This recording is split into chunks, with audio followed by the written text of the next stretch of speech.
world heavyweight flow. Championship belt wrapped around my waist, yo. I got that Ric Flair figure flow.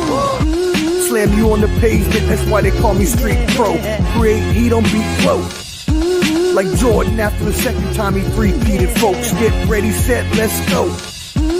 Fight toe to toe, release the flow created by this mic pro. Lights, camera, get low.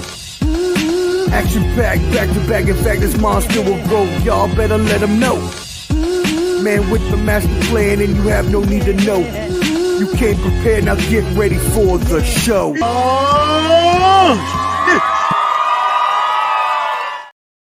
Yo, what up, friends? You know what it is, Ball and Buds, back at it again with another special edition of Banter, Brawls, and Bravado. We are here for Wrestlemania 41, and boy, oh boy, have I brought y'all a crew tonight. I am super excited for everyone we got coming on this evening. So, without further ado, let me bring on my brother from the Bottom Line Sports. Y'all make sure that you join the Bottom Line Sports Facebook group for all the sports news and trash talk. Hot Take Jake. What's good, brother? WrestleMania season, Omar. Woo! I'm feeling it, bro. Baby. I'm feeling it. What are we? What's today? Wednesday? 3 days away, bro. We're 3 days away of 9-hour jam-packed fighting. We get pregame, postgame. I'm ready.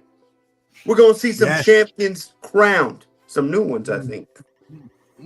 Ooh, nice tease there. I like your tease. All right, cool. Let's keep it moving. Let's bring in our next special guest. You saw him last night on the aforementioned The Bottom Line Sports. I have known him for a very long time, since we were kids, friends since a long time ago. So he is one of our pro wrestling insiders here at Ball and Buds, and he goes by the name of Shane Peacher. What's up, guys? Good? Let's go. Yes, sir. Oh, yeah, the WrestleMania. We are here. Where my marks at, boys? Let's go.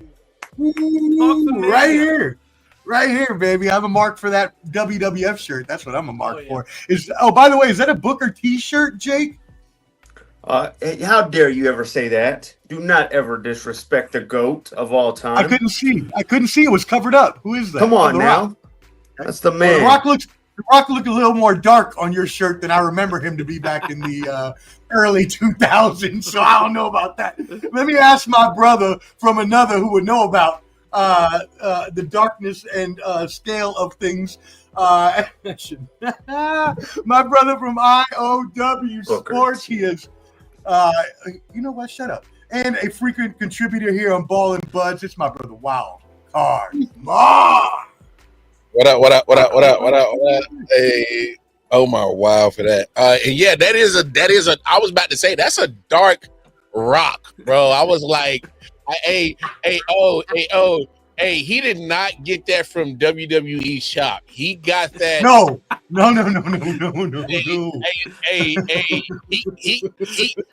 Hey, you know where he got that shirt from? He got that shirt from where his wife got that Undertaker hat at. It was at the hairstyle. Oh my God! No! What a hater! No! What a hater!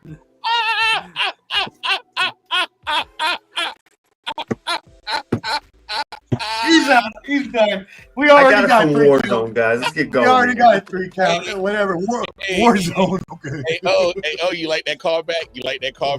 That is a tremendous callback. If anyone hasn't seen the funniest moment in Bottom Line Sports history, go back to I don't know. I think it was like December. 2 years ago. Yeah, 2 years ago in December, because I remember I was back home, and we caught Jake on live TV wearing a hat that looked a little suspect until his wife came on live TV and called him out for wearing her hat. It was hilarious. We died for 10 minutes. It was so funny. Anyways, that definitely looks more Bookerish than it does The Rock. You definitely did not get that. The WWE shop, they would have done a little bit of lightning technique on that shirt. Let's just say. He didn't get that from the shop because they was like. I got it at Spencer's, guys. Stop hating. he said 5 times smell what I'm cooking. I was like, whoa, wrong guy, wrong line, brother. Wrong line. Nah. That's hilarious, yo. Don't even sweat it. We don't even need for other people to impersonate On the Booker T. five-time WCW champion. Now can you dig that? On the You know why it's disrespectful? Because that man stole The Rock's finishing move. He called it the Whoa. bookend. Yes, he did. Whoa. Don't do that. Don't do that, Wildcard Mar. You know he stole it. Wait, hold on. Are we really like trying to like put like He stole the Rock bottom, bro. Make up your own crap. Come on, Booker T. How can you steal the Rock bottom when the Rock bottom is basically a sidewalk slam? That's just what are you talking about? Oh, the greatest move of all time. You can't steal a move that's been around forever.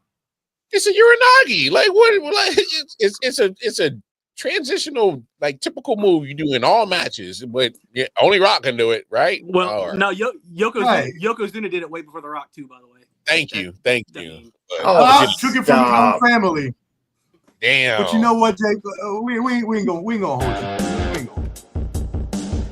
No, hey, I know this. The people's elbow can never be duplicated. I can't get copyrighted for that, but I was about to play you a little bit of rock music there, but you don't want us to get copyrighted. I gotta keep it low budget like a shirt. Like, let's keep it moving. All right, y'all. Please, Wildcard Mar, let them know where they can find you. You can find me at the hair salon, not buying that t-shirt, but if you can't find me there, you can catch me at I.O.W Sports Network, definitely for sure. But just go on to my Twitter page because I'll tell you, I'd be doing so much content. Just going over to my Twitter, Casey Wildcard Mar, and I'll be posting all the content that I do. And I'm gonna shout out my bros over there, 613 Fate Productions, in the Four Corners of Wrestling. We got a wrestling podcast. We got over there, throwing the fours up, throwing the quads down. And we be dropping content every Saturday. So we talking that wrestling. So I'm excited to be here, man. It's Mania time, bro. I love it. Mania time, and I actually want you to promote your show on Saturday and Sunday because I know you're doing the live reaction with you in the 613. Yeah, we're doing a live reaction. So I did it for Elimination Chamber, where literally for copyright reasons I only put the audio up, but only to a certain level. So we managed to go the whole 4 hours without getting pulled. So I'll try to duplicate it with the almost 6-7 hours of WrestleMania both days. So hopefully we don't get pulled, but if not, 613 Fate Productions YouTube channel, lock in with us. Hey, you'll see our live reaction, and then of course jump in the chat and give your opinions on the matches and how it should have went. And it's a fun time. So I definitely encourage everybody to pop up and talk your WrestleMania ish for a second. So yeah, please go check them out. They're doing it both nights, Saturday and Sunday. It's my birthday weekend, so we won't hear at Ball and Buds, but Clubber D and I had talked about doing one a couple months ago for this, so we are going to go on Sunday, but we ain't stepping on Mar's toes. Mar and them, they do this, so y'all want to go check them out, please do. But if you want to check us out as well, Sunday, we're not going to go the whole night. We're just going to go probably the last hour, 2 hours, 3, and we'll give you a little bit of reaction as well. But again, go to Mar's channel first, and if you want to see someone else, come check us out at Ball and Buds late Sunday night. We'll do our reaction for a couple of those matches there at the end. So hopefully we won't get no copyright. We won't have audio like Mar because I'm not taking that chance. So we'll just you're just gonna have to go raw with us on that one. No, but I definitely wanted you to promote yours since obviously yours has been, y'all work together all the time and y'all are a very cohesive crew. I love listening to y'all talk wrestling, so definitely tap in with them. Peach, they can find you at Peachomania. Is that correct? Yep. Oh, yeah. Twitter. Come to the Twitter. Follow at Peachomania. Talk wrestling, football, baseball, all the sports, man. Come check me out. For sure. Sweet. And then, Jake, where can they find you at? Well, every Tuesday or Wednesday on the Bottom Line, and then we're starting to promote on Patreon. We're trying our Final Say Pod on Patreon, so just look up Final Say Pod Patreon when you get a chance. Nice. How many followers do you have? How many listeners do you have? I have about 15 right now. 15 consistent. And you're starting a Patreon. Very bold. I know. Very bold. Usually people wait till they have a little more of a following. Yeah, that is true. If you got 15 people willing to pay you, then do your thing, Playboy. I ain't even mad about it. Hey, I ain't mad at it, dog. I admire the hustle, bro. No, I like it. I'm trying. Don't get me wrong. Do your thing. I'm just like, damn, really? Because I haven't even thought about that yet. I was gonna wait till I had like 1,000 followers before I tried anything like that. But hey, do your thing, Playboy. Good luck to you. I hope you do well. All right. What'd you say? No, I'm just laughing at you, bro. He said, "Your thing, Playboy." Yeah. So yeah. Anyways, make sure you tap in with everyone here, and as well, make sure you're subscribed to Ball and Buds, BALLANDBUDS. If you are watching, please hit that like button. It's going to help out everybody here. YouTube will amplify us in the algorithm to get out to other wrestling fans and other sports fans. So please, if you're watching, hit that like button. It is free to you, but invaluable to us. Thank you very much. All right, let's kick this bad boy off. WrestleMania weekend, WrestleMania 41 to be exact. It is going to be crazy. John Cena, Cody Rhodes. Will John Cena finally pass Ric Flair for the 17th championship? Then you got in the triple threat match, Roman Reigns, Seth Rollins, CM Punk. Just a three-way of heated hatred rivalry between these three gentlemen, as well as so many more matches that we are going to get into. Before we get started, I just wanted to get from you all, what is your favorite WrestleMania moment? So let's go ahead. Jake, I know you're the youngest of us, so we'll start with you, as it's probably going to be something rock related, I would have to assume. Go ahead, brother. What is your favorite WrestleMania moment? You're damn right. You're damn right. It's going to have to be rock related, because how can you not have a rock related moment? Let me take y'all back, guys. 2003, WrestleMania 19. The Rock had done everything. He's done it all in sports entertainment, except whoop that bald candy ass at WrestleMania. And we know who he had to beat before he left for Hollywood. It was WrestleMania 19. He was 0-2 at WrestleMania against Stone Cold Steve Austin. The only reason it was not the main event is because, side note, Stone Cold had a health scare before the match, at least a day and a half before, and he was afraid to go main event it. But it would have been the main event. But these guys literally main evented 3 WrestleManias. It was the final one. Why I respect it so much is The Rock won, but nobody knew that was Austin's final match. Of course, he did that Kevin Owens bullcrap one, 2-3 years ago. That was his real final match. And boy, was it's just so unforgettable. What I love the most is it was class act. The Rock bottoms him a third time to win the match. As he does it, he counts 1, 2, 3, and they have a wholesome moment because it's the beginning of the end. What a journey it was. The 2 heavyweights, we've never seen it in our lives. We've never got to see an Ali and Tyson. We've never got to see, the greatest of all times come up to each other, but we got to see it one time with those 2. And it was the end of their run. And they ended up telling each other they loved each other. The Rock did a class act. He left the ring after being the winner. He left the ring and he let Stone Cold leave, as his hand held high in a way of, you would never forget it. JR knew. It was so sad. Well, you're going to make me start crying, because those are my 2 favorite wrestlers of all time. And just to see the moment itself. What the hell is wrong with you? What? Omar, this is the greatest. Right. Bull crap. Try 10.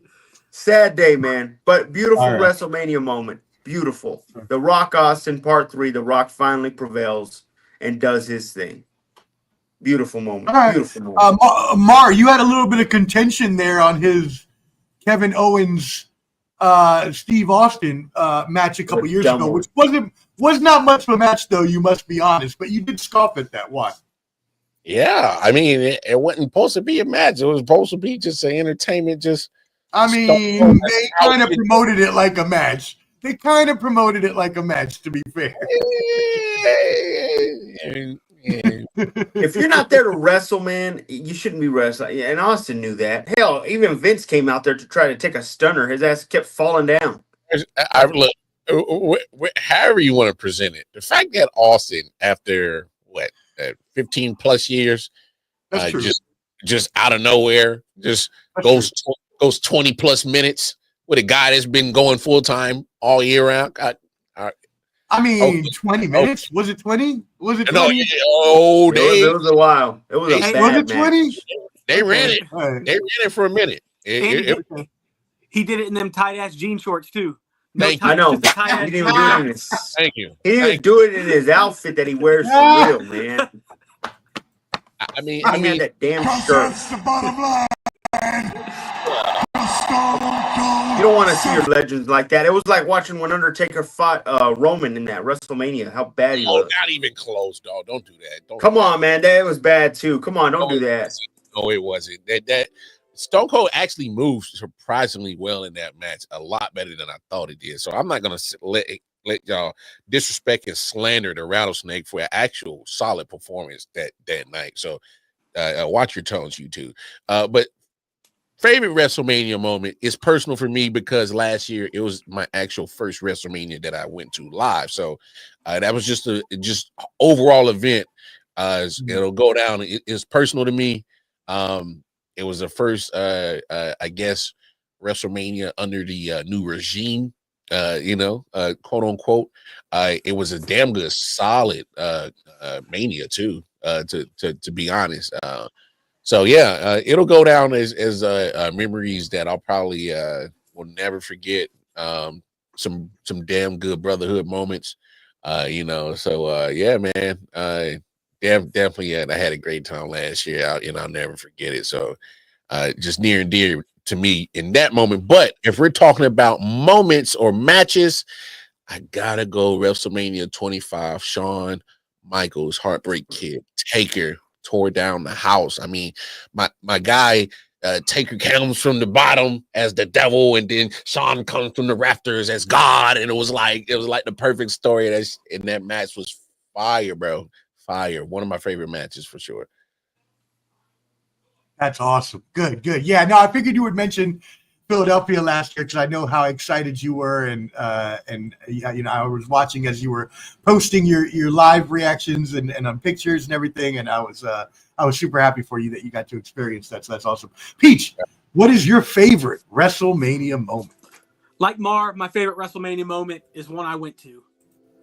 Flew my happy butt all the way to Toronto, Canada. Hogan Rock, WrestleMania 18. Great one. The best atmosphere at a sporting event I've ever went. And by the way, it was so long ago. I bought my tickets all day and sent a money order to the person. That's back before they had PayPal and stuff. So I didn't even know if I was really gonna get my tickets. Got my fifth row tickets, man. Me and my buddy Justin went up there, had a great time. And like I said, how that match didn't main event is beyond me because after it, the crowd was dead. I mean, Jericho and Triple H had no shot. But they didn't even do shit. Yep, exactly. Nothing. So yeah, that's my WrestleMania moment. If you want to go my favorite match, just because I was a kid, man, Hogan Warrior. But Warrior, we know he wasn't the best worker, but that match was just beautiful. I think it's one of the greatest endings in the history of any wrestling match, man. I mean, missing the leg drop and the cameraman hit it perfect. You didn't even know Warrior moved, right? And then Warrior gets up, hits the splash, just 1, 2, 3. Just a big moment as a kid. So that's my favorite match, I think. Nice, love it. That is amazing because I am definitely going to go similar vein here to the two of you. I'm going to say my favorite live moment, obviously, was when I actually went a few years ago, New Orleans. There wasn't any one specific match or anything that set it off for me. It was more that, and I've told this story before, so I won't tell the whole thing now, but basically an ex of mine had bought us tickets as she surprised me for my birthday. We ended up breaking up before the event. I ended up still going, taking a Greyhound down there.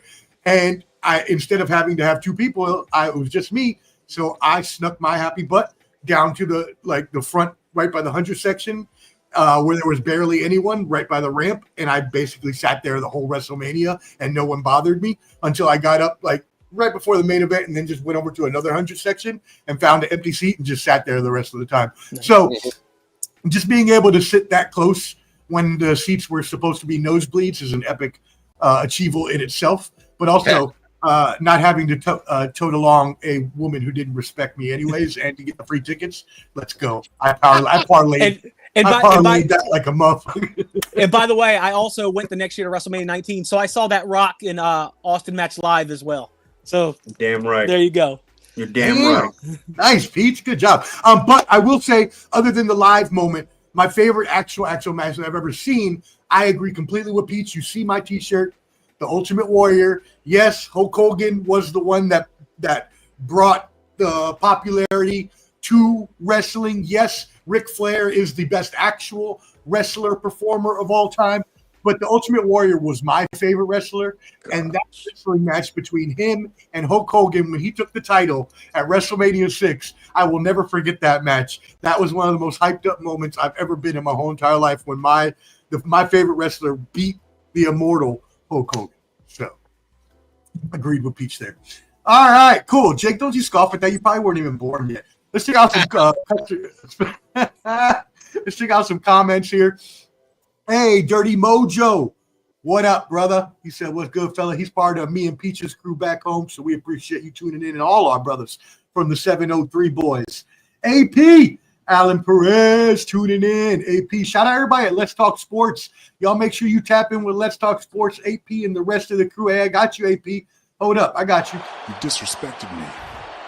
Therefore, you disrespected my family. So I'm only going to say this once. Acknowledge me. Acknowledge me. Acknowledge me. That's right. Let's get it. You know I came with all the sound bites. I was prepared. AP says Seth Rollins cash in at Mania 31 is one of my favorites. Match would be TLC 2 from Mania 17. That one was a very unforgettable moment. So first, I was going to say first the Seth Rollins cash in, but then, the TLC match, I was going to say, is that the one? I thought TLC 1 was the one with Edge Spear. Was it TLC 2? No, that's TLC 2. Edge Spear. Okay. He spears Jeff Hardy off of the belt. Yeah, we'll never forget. I don't think any wrestling fan will ever forget that moment. That really set table, ladder, and chairs matches to another level, just like the Shawn Michaels, Razor Ramon, another great WrestleMania moment, set ladder matches into the stratosphere for how you should perform. Let's not forget Macho and Steamboat either. I know we want to say the more of the newer stuff, but that match set the tone for WrestleManias. That match was incredible. I mean, Macho and Steamboat, Flair and Steamboat. Steamboat worked with anyone and could put on epic matches. He was just a great worker all around. That's all right. All right, cool. Thank y'all for tuning in. Again, make sure you hit that like button if you're watching. Also, subscribe, Ball and Buds, I.O.W. Sports, Wildcard Mar. Check out Peachomania and Final Say Pod on Patreon. Okay, cool. Now that we got that, let's move into this. So basically, let me go ahead and give an introduction real quick to the event. WrestleMania 41 will be held in Las Vegas Raiders Stadium, Allegiant Stadium, baby. Let's go. I'll be there later this year. So anyways, it'll be 2 nights, Saturday and Sunday. It usually runs for about 4 hours, I want to say, per night. Maybe even a little longer. You better go up. I was going to say maybe. So anyways, it's going to be jam-packed. We're going to go through all the matches. We're going to give you some quick hitters on the ones we're not going to talk, but we are going to go in depth on the main events. Fresh off a 1,316-day reign as WWE Undisputed Champion, Roman Reigns came back at SummerSlam. During this time, though, Rollins, as we know, he has the history with Reigns, the backstory, but he also has the history with CM Punk. We're going to talk all about that. Cody Rhodes, John Cena trying to break Ric Flair's record of 16 titles. Cody Rhodes, the babyface, the pride and joy of WWE at the moment. We are going to talk all of that. That's going to be at the end, so stay tuned. You have an awesome show in front of you. First of all, though, I do want to take a quick note of the Hall of Fame inductees that we're going to see this year. So first of all, we got Dory Funk. Oh, yes, go ahead. No, I was going to say, Omar, you say you're going to see him. Ain't nobody seeing him. You know what time that thing come on? Yeah, 1 a.m. Yeah, 1 a.m. ain't nobody. Eastern time. Yeah, everybody going to be sleeping. The Hall of Fame ceremony comes on at 1 a.m.? 10 p.m. Pacific, so it's 1 a.m. Eastern. Yes. Well, okay. So they're going to lose most of their crowd within that time frame. I mean, I'm usually up at that time. I'll probably end up watching. No, I won't, but I'll probably be out, actually. But anyways, so yeah, 1 o'clock in the morning. That's kind of crazy. But let's go through the inductees. Dory Funk, Ivan Koloff, Kamala, jeez Louise. That's horrible.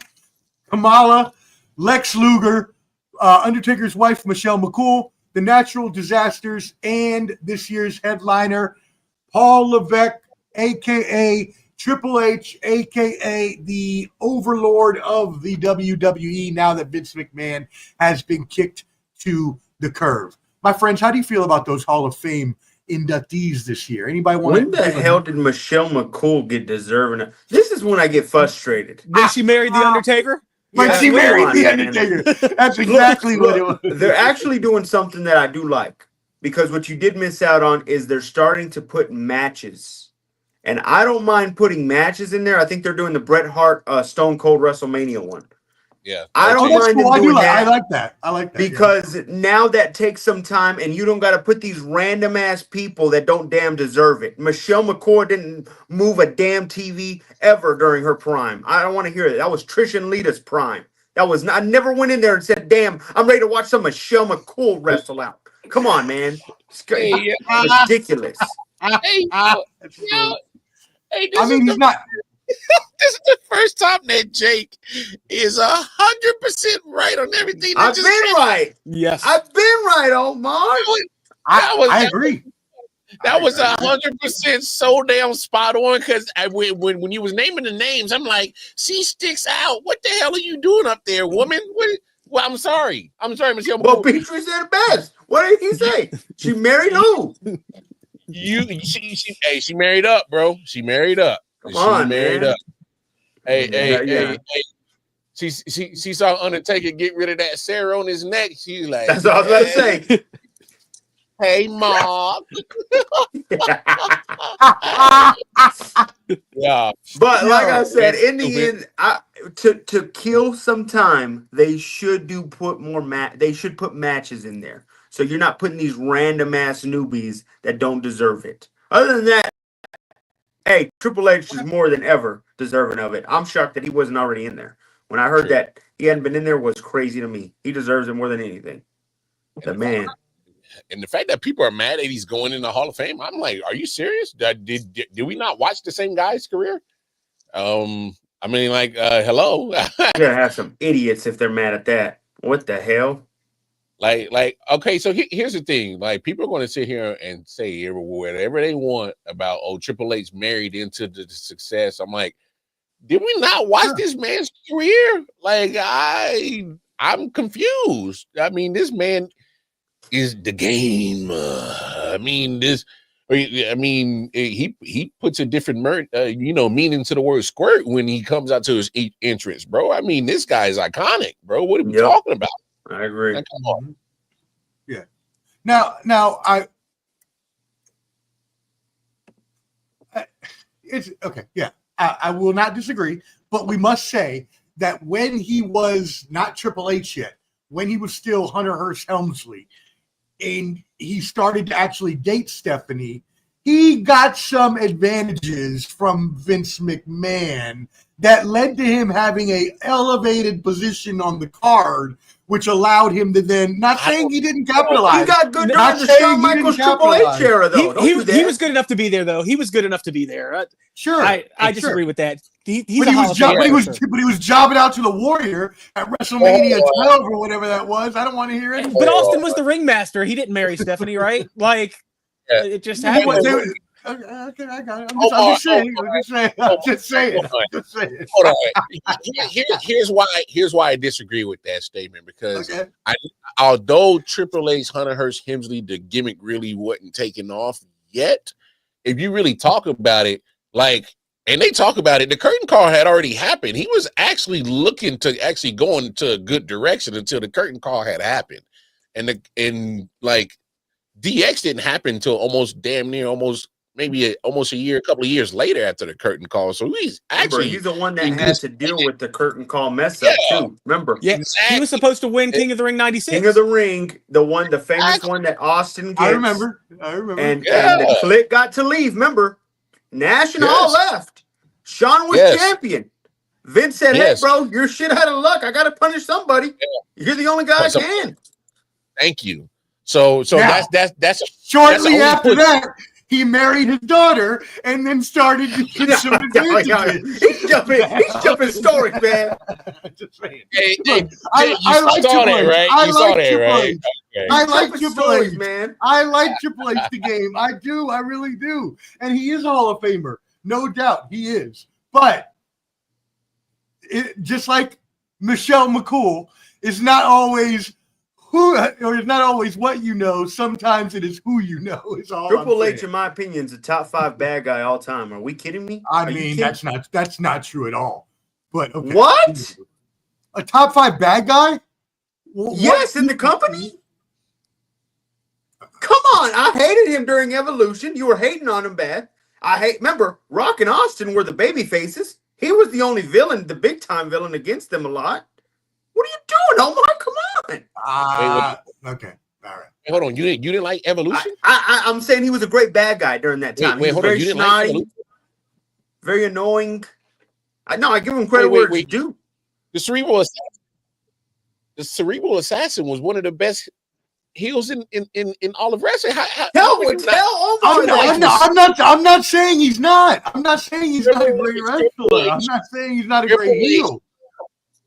Triple H was so good at being a bad guy that I hated him, but I ended up hating him so much that I ended up liking how good he was and making me hate him that I ended up loving the game Triple H. Like, he's one of the. How do we hate Paul Levesque? I'm confused.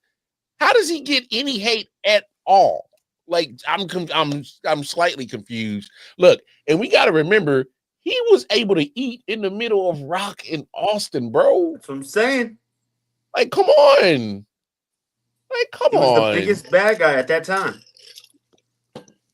Like, come on, bro. All right, fine. Look, I could go back all the way to the Iron Sheik, to Bob Backlund. I could go to so many other villains worse than Triple H. But you know what? This guy is crazy.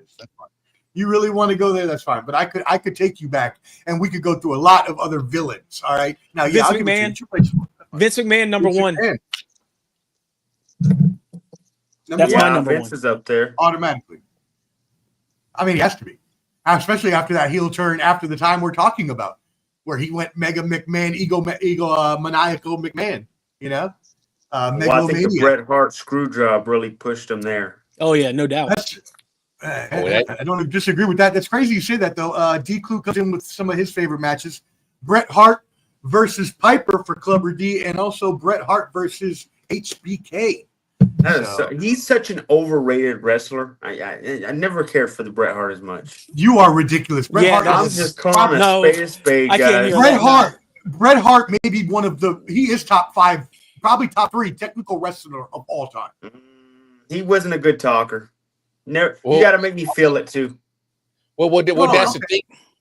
Well, Omar, okay, I got you, because I agree with what Jake is saying. He was boring. He got better. But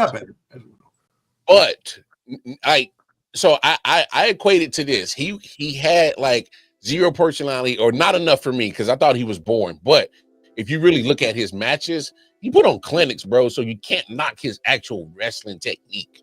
Like, the guy was a master class when it came to the technique of wrestling. Bret Austin, WrestleMania 13. Bret Bulldog SummerSlam. Bret Piper, WrestleMania 8. Come on, man. Just those 3 right there. He's overrated. Come on, please, come on. We gotta call a spade a spade. No, not in the ring. Not in the ring. He wasn't overrated. You could say he's overrated on the mic. Not in the ring. He was not. In the ring, he was not. He's not a top 10. He's not a top 20 wrestler all time. He's not a top 20 wrestler in my opinion. Wouldn't put him in. crazy. 20. What? Crazy. He's not top 20. I could You're name out of 20 your better. mind. And I'm putting Road Dogg and Billy Gunn above him. Crazy, bro. Oh If I'm my gonna be God. real. Okay, you know what? No, Oh. no, you know what? Get him He out of is here, bitter. bro. He Get is him bitter out Bret of here. Hart, but man, in the ring, man, no, He he's knows top notch. he knows I'll Yeah, let him back in 5 seconds. Not yet. I gotta. All right. AP says Michelle is a. He says Michelle is a 4-time women's champion in an era where the women weren't even relevant. He says, "Wow, what do we think about this?" He has a point though. Well, About 4-time champion. No, damn that. He just said it in his own statement where they weren't relevant. They still weren't relevant. I don't give a damn about them 4-time championships. Michelle McCool, get your bum ass out here with that ugly ass Divas championship. belt, Didn't nobody right. care about Right. Nasty championship. That was nobody stupid. care about the Butterfly Divas area. Didn't nobody care about that old stupid ass Butterfly Divas era. You can have that little Divas 4-time champion. That is true.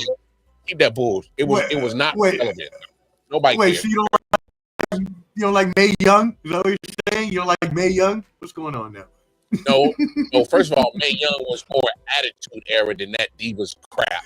That crap. That's true. That's true. No, man. All right.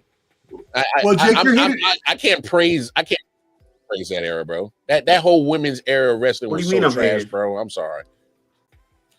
I mean, I actually agree with you because I went to the military right after the 2000, so right in 2000. So that first 6 years when I was in, I kind of stopped watching as much. Like I watched it every once in a while because it wasn't as great. That's why I'm not into Edge or CM Punk or all these other. They're just not. I don't know. I just don't look at me like that, Jake. Look, I'm not the only one that hates you. Even people that don't know you hate you. Dale Hood, part of our crew, Dale the Snail says, "Whack take Jake." Cover D comes in with spade a spade. Jake's favorite way to try to say that he's right even when he's wrong. AP says, "Mar, people today only care about events that happened after 2000. Look at the NBA fan base." That's crazy, bro. Young kids. Bianca, salute. Appreciate you tuning in. Hey, if y'all like true crime, check out the True Crime Podcast. Rock Chalk. Bianca and Rock Chalk do a great job. All right, thank y'all for tuning in. Make sure you hit that like button if you are watching. We appreciate it. And let's get into a couple of these matches. Oh, first, before we get into the matches, NXT Stand and Deliver will feature a triple threat between the champion I.O.W. Femi versus two-time former champion Trick Williams versus young upstart Javon Evans, Bouncy. And what I would like to point out here before we go around the horn on some quick thoughts here, you can give me your winner as well if you'd like. It is a three-way between three black men.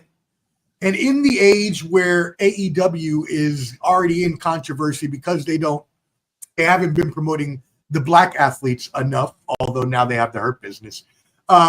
This is rare to see when you have these many amazing athletes that are featured at the same time without there being, to be honest, a Caucasian thrown in there. I'm not trying to, cast anything upon anyone, but usually, you don't see a main event that is all black people. And I think it's amazing. I think it's a progress in the business that we're actually seeing in this. So, Mar, what do you think about that in the match? It's funny. I didn't even think of that. I didn't even process that until you had brought that up. Look, man, I'm just going to say this. Wrestling is for everybody. It's been for everybody. I've always loved wrestling since I was a little kid. I'm 37 years old. I've had no issues, with representation. And I know it's 2025, and for some stupid, dumbass reason, race is still a fucking talking point. Excuse my language, but thank you. Look, but look, at the same time, as much as I think it is dope,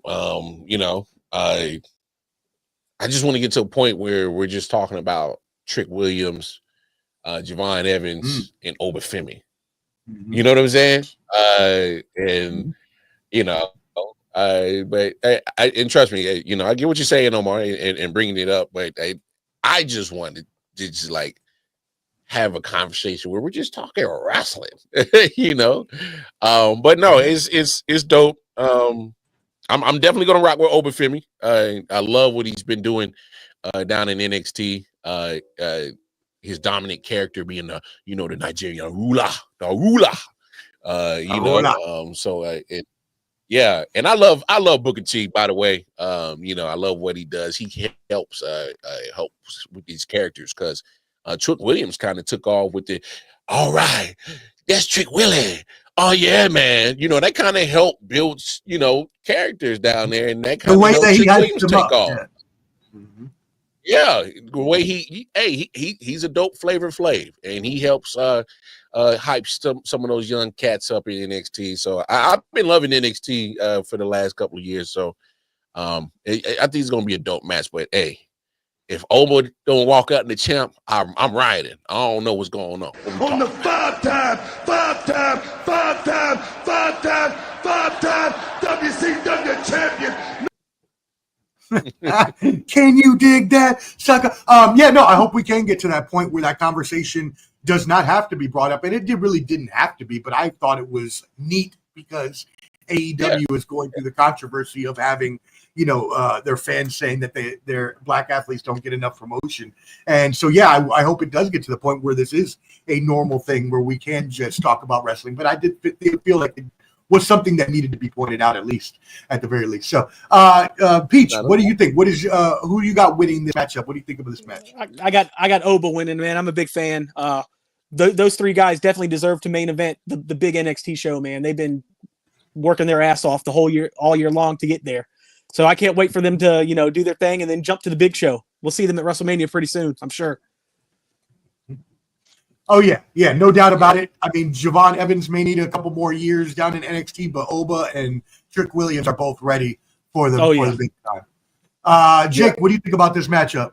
I think Oba's going to win. I do believe, though, as their career goes on, Trick will be the better wrestler and the better overall draw once they get into the big leagues. So I'm rooting for Trick, but I don't think they need the business to change right now. Oba should probably defend that title successfully at the NXT. Stand deliver. I'm actually going to go the opposite way on this. While I think that Obafemi is a great champion, I don't feel like he needs that title at all. I feel like he's already put himself so over with his monster character that he is ready for the big time now. And I feel that even though Trick Williams has been ready, I feel like you can let Trick become the 3-time champion, let him run with it for about 3-4 months, and then let him join the big time maybe around SummerSlam or something like that. What do y'all think about that? Could definitely see it. They like to change titles, at these big shows. So they need to. As long as what you said before SummerSlam, these guys are already heading into SmackDown or Raw. That'd be fine with that then. Yeah, I mean, I'm sure they're going to have another one of those. What is it? The stupid drafts they have. Oh yeah, I hate those things. I hate those drafts so much. Really, what are we doing? And I still watch it, but I'm like, why? What are we doing? All right, cool. Come on, I love the draft. I mean, it's hokey, but all right, fine. I don't hate it, but it's hokey. I watch it, but it's just like, It had a lot more allure the first time they did it. Let's just say that, even though the wrestlers hated it. All right, cool. Let's move it in. We'll jump into some matches here. First, we're going to do some quick hitters. So we're not going to dive deep into these matches, but we at least want you to know who we are thinking is going to come out the winners here. So let's go through a couple here. First, let's start off with Rey Mysterio fighting El Americano Grande. And for those of you who maybe don't watch the show, I'm not going to give away who it is, so that way I don't ruin it for anybody, although it's not very hard to tell who it is. But anyway, let's go ahead and go around the horn on this one. Jake, since we went last, we'll start with you. Who do you think is going to win, Rey Mysterio, El Americano Grande? I think this is a giveaway. I think Ray's going to build up El Grande, and they're going to give Grande his big W, I guess, at WrestleMania is what you say. I think this is a pat on the back from Ray. Nothing more, nothing less. El Grande wins this one. Okay. All right, Peach, what do you think about that? I think El Grande from. I think he goes over on Ray. They got to push him more. You know what I mean? The character's all right. He's from the Gulf of America and stuff. So, which I heard they changed it back to Gulf of Mexico because so many complaints happen. It's professional wrestling, people. Just like comedy, nothing is off limits. Let's quit crying about little things. It's professional wrestling. It's not real. That is great. People, calm down. Got to get your panties in a bunch. Mar, who you got on that? Who you got in this matchup? Man, I just think this whole situation is laughable at best, but I understand it. I actually kind of want Ray to win because, like, come on, man, don't disrespect the history of luchador with this American gringo like that. Come on, what are we doing? Don't disrespect my man Ray like this. What are we doing, man? Come on, El Americano, this guy. Hey, like that. The whole thing is laughable. I know it's supposed to be funny, but I'm just like damn, how like this is like a literally like a 1970 gimmick. Like they went back in the archives to pull this type of gimmick back, and I'm just like, this is all right. Yeah, I'm too old and I'm way too smart for this, so it's kind of hard to take it serious. So I'll be honest, but yeah, man, give me Ray, man, just off of GP, man, because that's the GOAT, man. Come on. Yeah. I mean, I am very surprised that they were able to carry out a storyline about Gable not being able to wrestle luchadors. And they actually carried the storyline out for 6 months, which is unbelievable. I never thought it would last that long.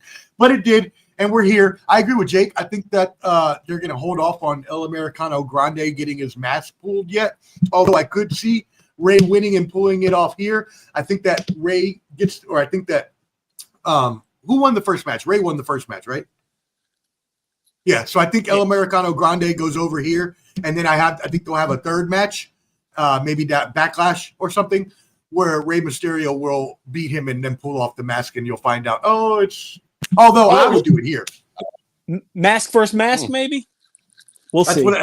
That's what I'm thinking, and so well, I mean, it only makes sense, right? Why wouldn't you do it? You put the mask on him already to hide his identity. I thought that was a foregone conclusion, no, in my eyes, but hey, whatever. All right, cool. Let's move it on. Women's match here. How about some Raquel Rodriguez and Liv Morgan? Now, this is a championship match. Oh, wait, no, you're right. Never mind. Skip said we're not going into that yet. That was Cap. My bad, y'all. Let's do the tag team matches first. The New Day, Jake's favorite tag team in the world, versus the War Raiders. Now this one because this came on very late. The new War Raiders are champions, but we know the New Day had their heel turn, where it was looking like at the time that Kofi Kingston and Xavier Woods were going to break up, but then it turned out that they actually heel turned on Big E. So, who do y'all have winning this matchup, and what do you think about this matchup coming on so late? It doesn't even make sense to include it when we could have other better matchups in WrestleMania. Jake, start us off. Yeah, this will be the time where I have to go take a shit. Yeah. To be honest with you. Bathroom break match for sure. If I'm calling a spade, this is just one of the worst matches. Remember, Omar, when I told you that the tag team division has just been terrible this long? This is what I mean. What the hell is this? And who the hell is War Raiders? Who the hell are those guys? They just show up popular? Man, come on. Let's get some... Bro, bring the Hardys, somebody back, man. Get us lively about some stuff, man. This was bad. I'm going to go, because they're champions, and I think the New Day had their time in the sunlight, I think the War Raiders will win this one. Like I said, hopefully I can take a long enough shit and come back and the match is over by the time I get back. That's my goal. That is going to be my goal. Now, you do see the odds, right? You do see that the odds makers see no way that the New Day loses this, right? Peach, what do you think about this? Yeah, I think the New Day wins, and I agree. Bathroom break match, 100%. And the War Raiders, were they Vikings? Now they're bikers. Like, they don't even know who they are. They don't even know who they are. So, yeah, I'm going to go New Day. How do you feel? Actually, you know what? Go ahead, Mark. Finish up. No. I think the fellas hit on everything. With New Day, them switching to with the character switch of being the bad guys. I kind of agree with Jake with the tag team division on the men's side. Kind of needs a little revamp. Like, give it back to the guys. That says, oh, say what you want about New Day. They got their names up there as one of the best tag teams of all time. You can put them up there and have that argument. No. You can have that argument. As one of the greatest, and especially if you throw in a Freebird rule. So, like, one of the better tag teams when it comes to that. So, but no, I think New Day, them getting the championship, would be dope. But this is one of the matches you should have left on Raw. I'm like, what are we doing? And I get it, it's Mania, but come on, not everything doesn't have to be on the card just because it's Mania, and this is one of them. Now, I want to go back around the horn when Jake gets back and see how y'all feel about the New Day heel turn and that whole story. But I'll go ahead and tell you on this. Yeah, there's no way. I don't even know why this match is on the card. There's other wrestlers that are not on the card that could be on here and make a much better match, at least. Is a foregone conclusion that the New Day wins this. I don't see how you can even go the other way with what you did with the heel turn. You haven't even capitalized off of that craziness, which was wild that you don't capitalize immediately off of that heel turn. So the New Day have to win this. It doesn't even make sense for them not to. Who the hell are the War Raiders? Yeah. I mean, I know who they are, but like, who are they? So, all right, let's go back around the horn. Jake will answer last. What do you think about the New Day heel turn? First, it was supposed to be Xavier Woods and Kofi breaking up, but then it turned out to be they were, I guess, trying to fool Big E all along, or they both backed each other on a Big E beef. I mean, I saw what happened, but I'm still not sure I know. What happened, Mark? Tell us. What do you think? I guess it's just one of those things where, things change. I don't know. I really can't explain why it happened. But did you like it? But did you like how did you feel about it? I'll be honest. At first, I didn't care. Because I'm like, really? Because I thought it was so long. Because I thought it was so long overdue. Like, I thought they were almost 3 years too late. I thought they were 3 years too late.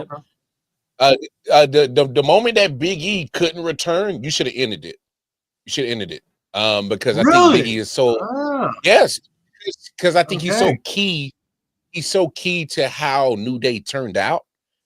And since he's, by all accounts, it sounds like he's not coming back. You should have ended it right there.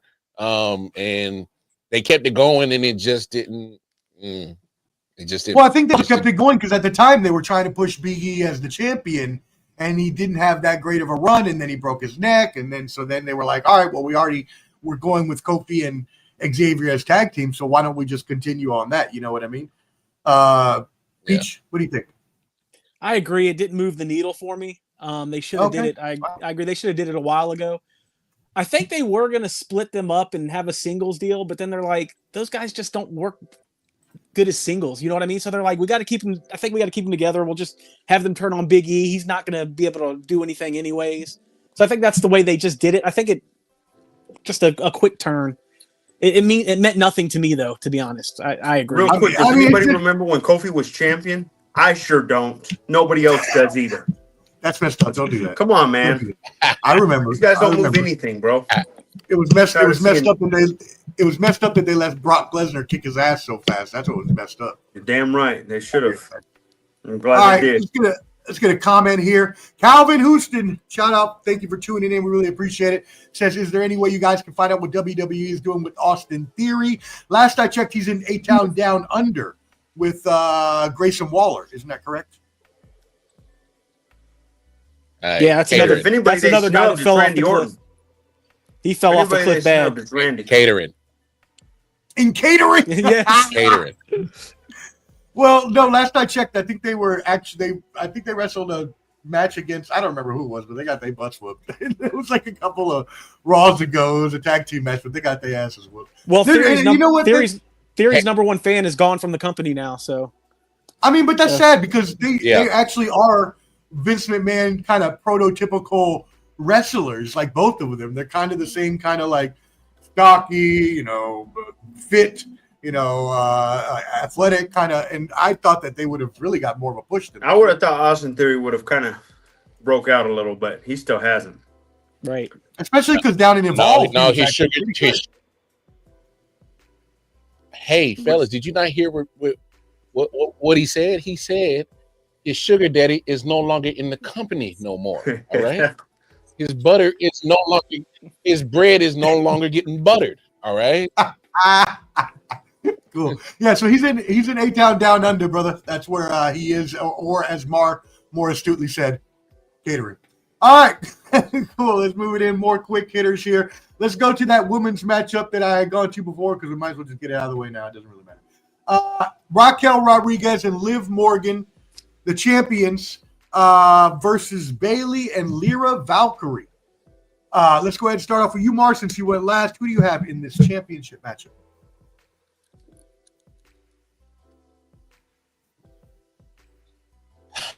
Lord, fine. To put Lyra Valkyrie on the WrestleMania card, this was the moment. Boy, I'm not looking forward to this tag team match. It's weird because Lyra is a solid wrestler, but her personality is so dry and so boring. She can't get over it that they even have Bayley coming out to her with her on her interest and still can't get her to, people to woo and do the chant. It's so dreadful to every week to see her come out and nobody cares when she comes out. But she's actually a solid wrestler, puts on solid matches, but this is another bathroom break. I don't care. I guess the champs retain. Yeah, cool. All right.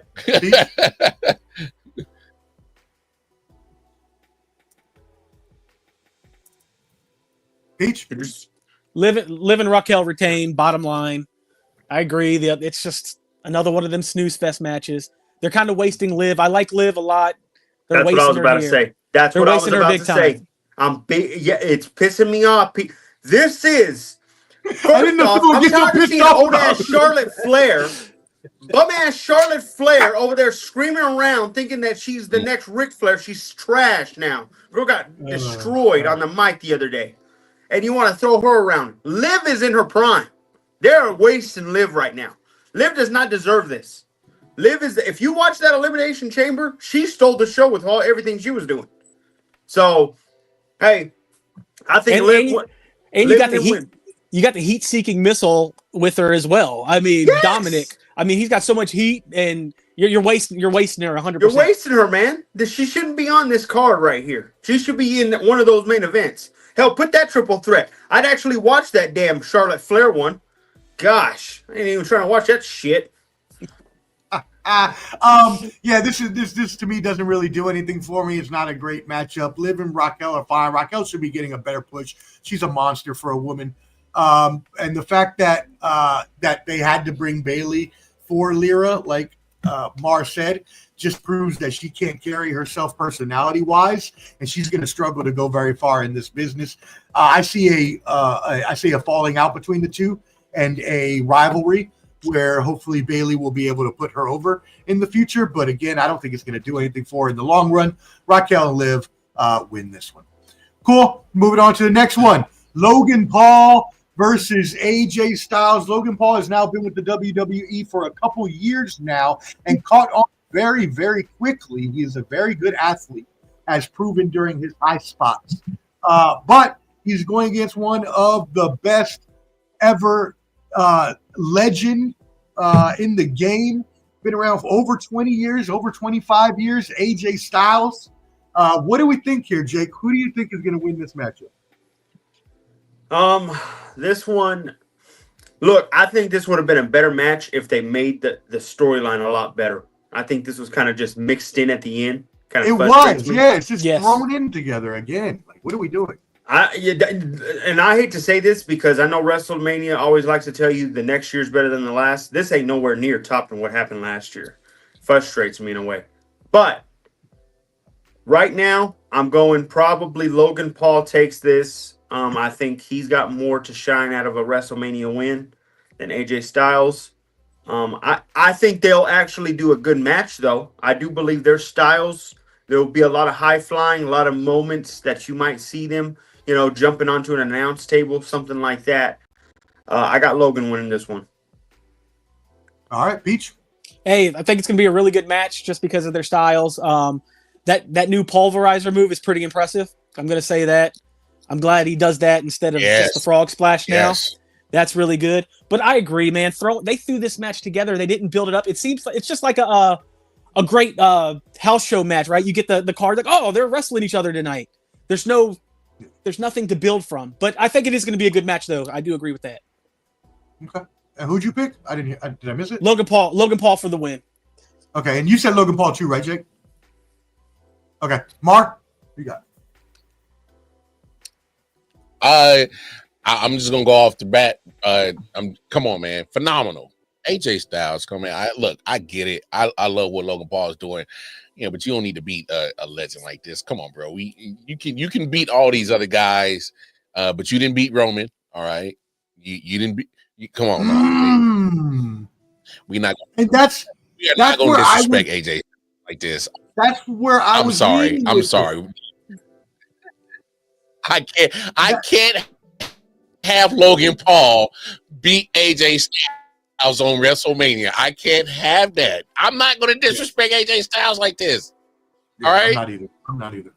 I can't. I agree with the fellas for a match that's thrown together. These two are just going to just throw it out there and just have fun. And I think we're going to get a good match just off of the bat that they know that there was no build. So, hey, let's just do as many. They're probably going to do an AEW style match where they're just probably going to throw their bodies all over that damn ring. So, and I'm okay with that. And I mean, that's what you get when you just throw a match together with no build. And I'm with you, agree. Hey, that pulverizer is kind of fly. No, I can't even lie. This shit is kind of fly, dog. That shit is kind of fly. When he did it the first time, I was like, yo, what the fuck was that?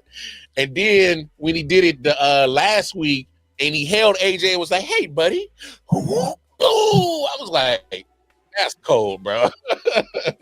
That's cold. Yeah, so nice. I'm looking forward to seeing them guys. It's just they're just gonna have fun. So it actually might be the probably most athletic match of the night, if you ask me, because I think they're going to do some athletic stuff that they're going to tear their house down. I think they might steal the show on some real shit. So I agree completely. In terms of the stylistic matchup that they have here, in the terms of the moves they can do, the high spots that they can pull off, the technical wrestling that AJ can lead Logan through, and Logan already being a natural athlete, this is going to steal the show. It should be one of the best, if not and not in terms from storyline, obviously, but in terms of pure professional wrestling, technical wrestling, moves, set, things like that. This should be one of the stars of the show. I do agree. I think it's disrespectful to beat AJ Styles at WrestleMania, but I just don't see any other. What's the point then? Why do you have this match if you're not going to put Logan Paul over? Like, you just can't keep having Logan Paul lose for no reason. That doesn't make no sense. When he lost to Roman Reigns, at least it was because it was his first big main event, so you could chalk it up to that. But if you really want to blast this guy off, AJ Styles isn't going to be hurt by a loss, whether it's at WrestleMania or anywhere. And it won't be clean. It won't be clean if he wins. You know what I mean? Right. He's going to hit him with a prime bottle, or KSI is going to be the prime bottle or some shit. Yeah. So while I don't want to disrespect AJ, and I think he should win, and I would pick him to win, I think they're going to go with Logan Paul. All right, cool. Let's move it on to this huge rivalry grudge match. Jade Cargill versus Naomi. Let's set up a little backstory here. Naomi, Bianca Belair, Jade Cargill, they're in a 3-person Freebird sort of group. Jade Cargill, if you don't know, she came from AEW, where she was their Goldberg-esque star in winning 55 matches in a row and then ending it for no reason on a random Dynamite. Worst decision I've ever seen in my whole entire career. Anyways, so somebody beat up. I couldn't believe Tony Khan did that stupid shit. Jade Cargill got beat up in the parking lot by an unknown assailant who later turned out to be found out to be Naomi, once she came back and threatened to find out who did it, Naomi admitted to it. Bianca Belair was in the middle of this all. They've all broken up. Now they have been fighting back and forth the past few weeks in what is a heated grudge match. So I don't remember who went last. Who did go last? Mar, you went last. Mar, start us off here on this heated grudge match. Nah, I think this is probably one of the matches that I'm actually looking forward to because I'm not gonna lie. At first, I was like, "This is probably gonna be another snooze fest," but I got to give Naomi credit the way that she's done this heel turn, and I kind of been loving it. The proceed with caution and the razor blades, and she almost did a callback to Owen Hart with the caution joint. Yeah, that's what it looks like. Fly. Yeah, so, I'm like, yeah. I'm actually liking the direction that she's going with this, to be honest. So I'm hoping Jade can keep up, because right now, if you're asking me, this whole build is based off Naomi because she's been killing it lately. So Jade got to keep up, bro. Jade got to keep up. So, but I'm gonna rock with Naomi in this one. I actually think I like the direction she's going. Really? So I'm gonna rock. You with Naomi. think so? You think the heel is gonna pull it off, and then they're gonna have another match later? Probably Backlash is what you're thinking. Well, I think this is a rubber match type of rivalry. You're gonna have at least 3 different matches over a time period. Might as well because it's so personal. Because Jade has to come out on top at the end of the whole rivalry, right? Okay. Yes, but and I think it's okay with that because it'll make Jade look good, which I think a lot of wrestling fans have been waiting for Jade to actually fully put it all together, and maybe this might push it towards that. Hopefully, but Naomi, I mean, I think Naomi is so stamped as one of those mainstays that I don't care if she doesn't have a title. Just I love what she's doing. Like it's okay if she don't have a title. Like she could tell these story matches and cool. That's cool. You know. I'm glad she got rid of the glow shit. Please. Oh, thank goodness.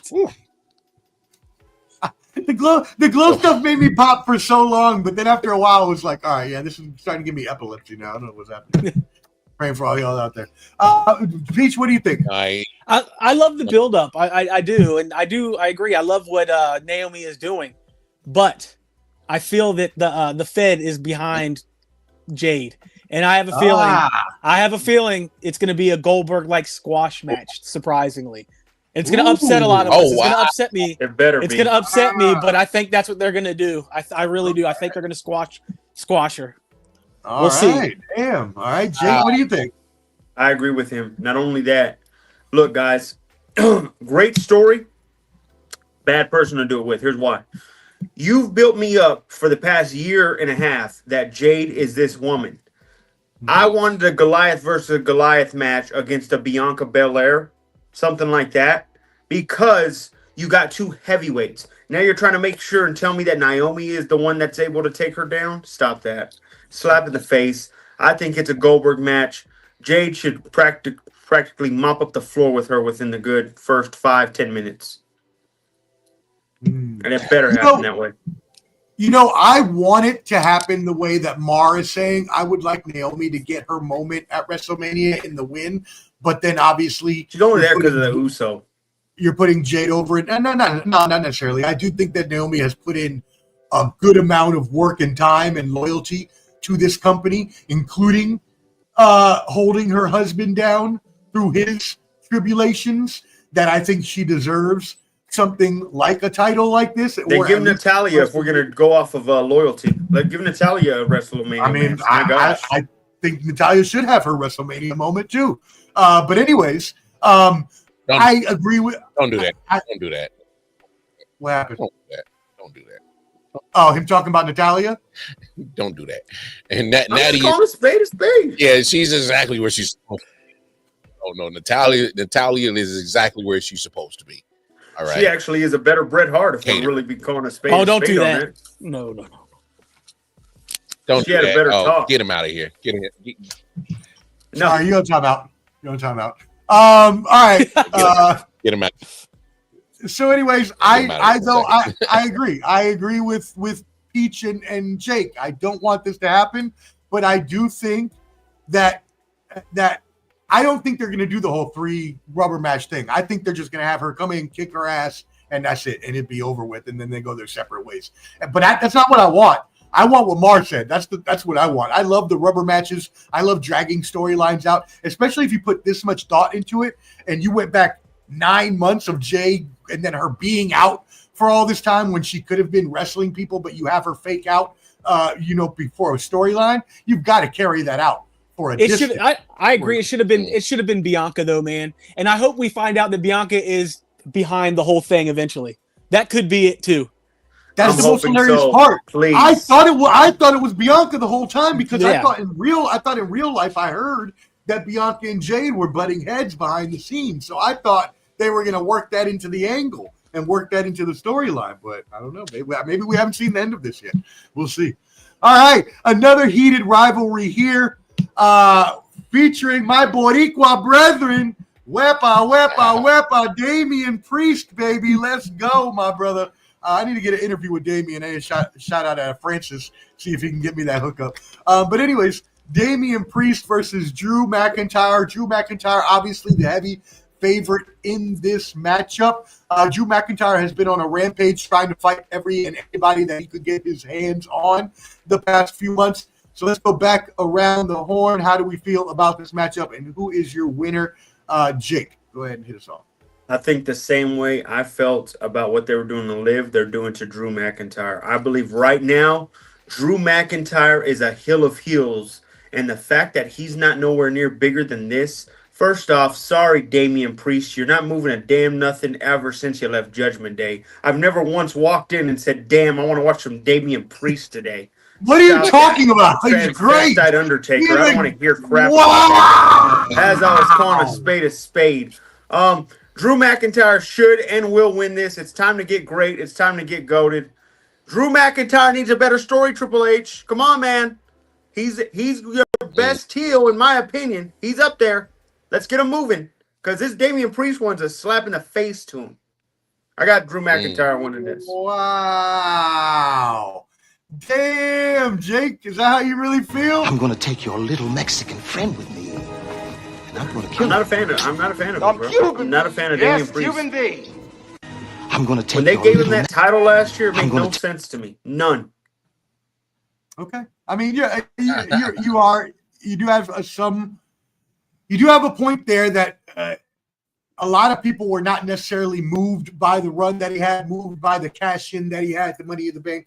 I could be biased being a fellow Puerto Rican, but I actually enjoy his run with the title. I thought it should have gone longer. I think he's a good wrestler. He's a great big man, has a good look, can actually move for a big man. And I think this is a great match stylistically with Drew McIntyre. I think both of these fellas can put on a good match with each other, make it look violent, make it look hard-hitting. It is going to be a street fight after all.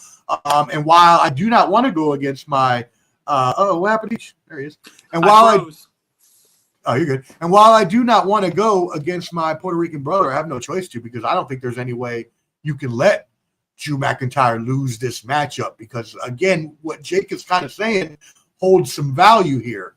If you don't start cashing in on Drew McIntyre and all this, I'm mad at the world and hate all these people, but I'm always losing or never cashing in at the big moments, you're going to lose everything, and you're going to be going back to 3MB.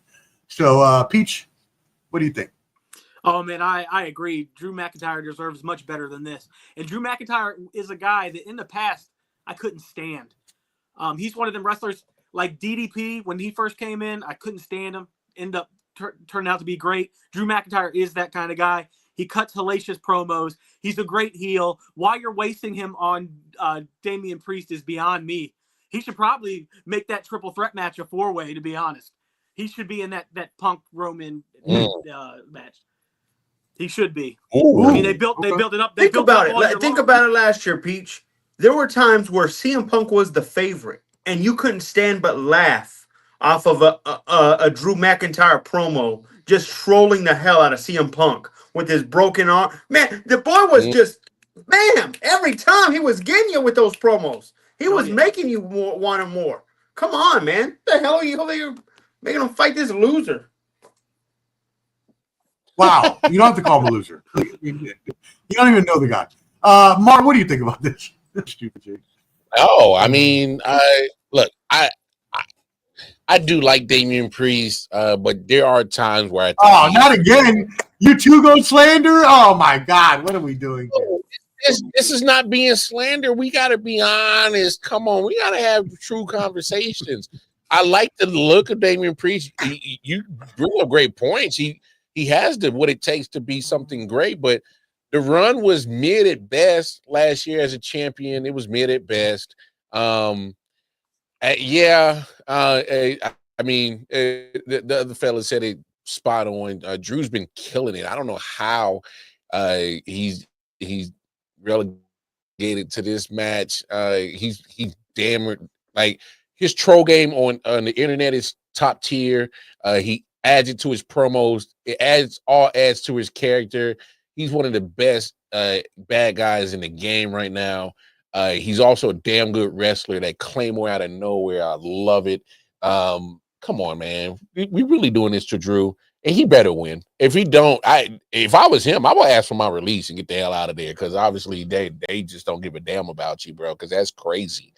Like, how like, you let this guy cash in on me and take advantage of me the whole last year, and I can't beat him? Come on, bro. Like, what are we doing? I don't know. Yeah, come on. I'm rocking with Drew. That's a good point. And yeah, I agree. Like I said that earlier. I'm not going to change what I said. Got to go with Drew here. All right, cool. Before we get into our main events, which we'll be doing a little more analysis on, we're going to do our last quick hitter here. So we got a 4-way matchup for the Intercontinental. And I know some of you might have a little more to say on that, and that's fine. Take your time. We're not in a rush. But this one is going to be – this could be a show stealer itself. So first of all, you've got who we talked about earlier, the Heat Magnet, Dominic Mysterio. I don't think I've seen many people ever get heat like Dominic Mysterio has. It's like whenever he even opens his mouth, people just like don't want to hear anything he has to say. It's epic work that he's done as a heel. Anyways, versus Finn Balor. The forgotten about Finn Balor, right? We remember when Finn Balor actually won the Undisputed Championship as the first inaugural winner and unfortunately got injured and then never had another chance after that. He's in this matchup. Penta, the newcomer from AEW, Cero Miedo, no fear. He is awesome. Everybody loves him. The crowd is pumped on him. I do wish him and his brother could speak a little better English for their promos, because I think they'd be way more over if they could. But I think they've gotten along well, and I do appreciate them at least putting the effort to do it in English. When they're in the States, so that fans can try to see where they're coming from. Anyways, the champion in this match, Braun Breaker. He is the I didn't mean to do that. Anyway, he is the champion to this. I put it in the comments instead of the banner, so we're going with that. So anyways, he is the defending champion here. A lot of people have felt different ways about his run as well, just like we talked about Damian Priest, right? Some people have felt a little underwhelmed with, especially the pedigree coming from the Steiner family and all of that. So, Mar, you went last, right? I think you went last. Or did Jake go last? Who went last time? Mar did. I don't matter. Okay. Go ahead, Mark. Who you got in this matchup? No. Actually, I might shock people. I'm rocking with Dirty Dom. I gotta go with Dirty Dom. He's been such a great bad guy, and he's been killing it. Give my man his reward and give that man his IC championship so he could look just like his pappy, Eddie Guerrero, looking at the IC championship belt. Come on, man. I'm just saying, like I know people love booing Dom. I think I love his character, and he's been doing such a great job at the chicken tendies, and then the live situation and the Rhea situation. Like, how's this dirtbag getting all the honeys just going goo for this fool? And I've been loving it. Like, come on. I need a Dom IC title run. Give it to me, damn it. And guess what? He's going to pin Finn for it too. Wow. All right. So that Dominic winning the title with a pin over Finn. Peach, how do you feel about this? Wow, Mar got me thinking, man. That would be humongous. Not only for that, then it's the fight for who runs the New Day after that. Or I said New Day, my bad. You know what I meant. You know what I meant. Judgment Day. I said, yeah, Judgment Day. But I'm different on Braun Breaker. I think he is the next big star. I think he's awesome. They just gotta give him that push. He should have been wrestling Gunther, but we'll talk about that later. That'll be later. But man, so I'm gonna say Braun's gonna win. But I love that idea, Mar. I love it because that makes too much sense. I mean, all that heat, you can't waste it. Give him a belt. Oh, if he gets that belt, he'll be booed 10 times more. 10 times more. My goodness. Yeah, I like it. I like that. But I do think Braun's gonna win just because he's the next big guy in my opinion. There's two things they got to do this match. There's two things. Yes. I agree completely with Mar, and I was going to say the same thing. I think Mysterio should win this match. It's time for a title run of his own. Don't give him that crappy-ass NXT belt that they gave him for a little while there. My gosh, what a slap in his face last year. Give him a title that's deserving. Not only that, the second thing they need to do is they need to make sure they do not take any slight away from Braun. So, you're right. They need to make sure if Dom wins, you got a storyline. I like that with beating Finn Balor. And then not only that, you take nothing away from Braun. Not only that, he can move. And I'm so glad you brought that up, Petrie. Boy, am I so mad about that Jey Uso bull crap. We'll get into that later. But absolutely, keep Braun away from losing. Keep Braun away. And Omar knows what I'm talking about. I can't stand that piece of trash for loving his ass. As I was saying, keep Braun away. Make it to where he does a spear. Somebody throws him out the ring. Dominic just happens to do his frog splash and get the win on Finn. Something. Do something like that. Braun takes no fall, and Dom gets his magnificent heel title run. Let's go. And by the way, was that spear on Carlito a few weeks ago maybe the greatest spear of all time? My God. Love the spear. How man. awesome Love that was spear. that thing, bro? Yeah. Jeez. He's starting to move up in the rankings of the best spears. He's starting to move up. The way he hits that spear that was a damn good spear. Yeah, the way he hits that spear with the force and the magnitude that he comes in at, lifting off his feet like a linebacker trying to drive through a tackle. It's just it's otherworldly. But I'm gonna combine what all three of you said, and I'm also gonna shout out my boy Simon from What Culture. I was watching his WrestleMania predictions last night. Y'all know who Simon is, I assume, right? On YouTube. Simon Miller. Anyways, I was watching his prediction show last night. He said something similar to this effect. Oh yeah, check him out. He's with the UK boys, the What Culture wrestling team, but he's pretty good. I like him the most. Anyway, so he was predicting something similar, and I agree. I think you have this built-in storyline in the Judgment Day faction with all this tension being built up between Balor and Mysterio, and at some point you're gonna have to go through with that breakup. And I think this is the perfect point in time because, again, like I said, I'm going to combine what all three of y'all said. We're going to take the storyline of what Mar says, right, about the fact that you have the Finn and you have the Dominic Mysterio built-in Judgment Day beef. I'm going to take what Jake said. Dominic Mysterio was disrespected by the NXT title and needs a run of his own, and it would match perfectly with Liv and Raquel, who also have championships. So now you have the Judgment Day having multiple championships within their stable.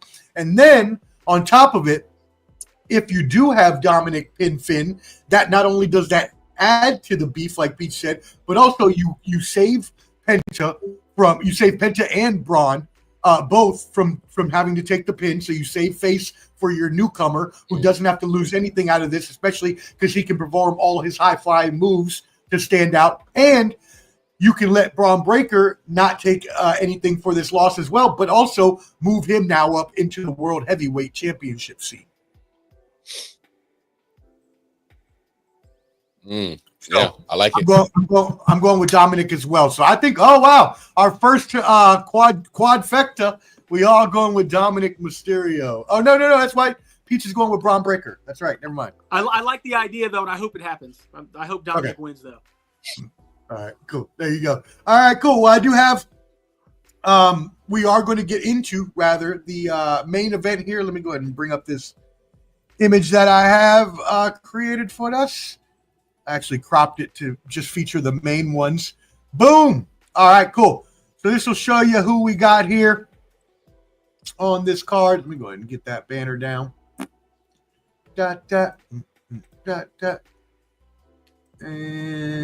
there we go. Cool. All right. Awesome. So here we go. We got this card running, and I mean, these main events are going to be hitting very, very hard. So let's go ahead and start at the bottom right-hand side.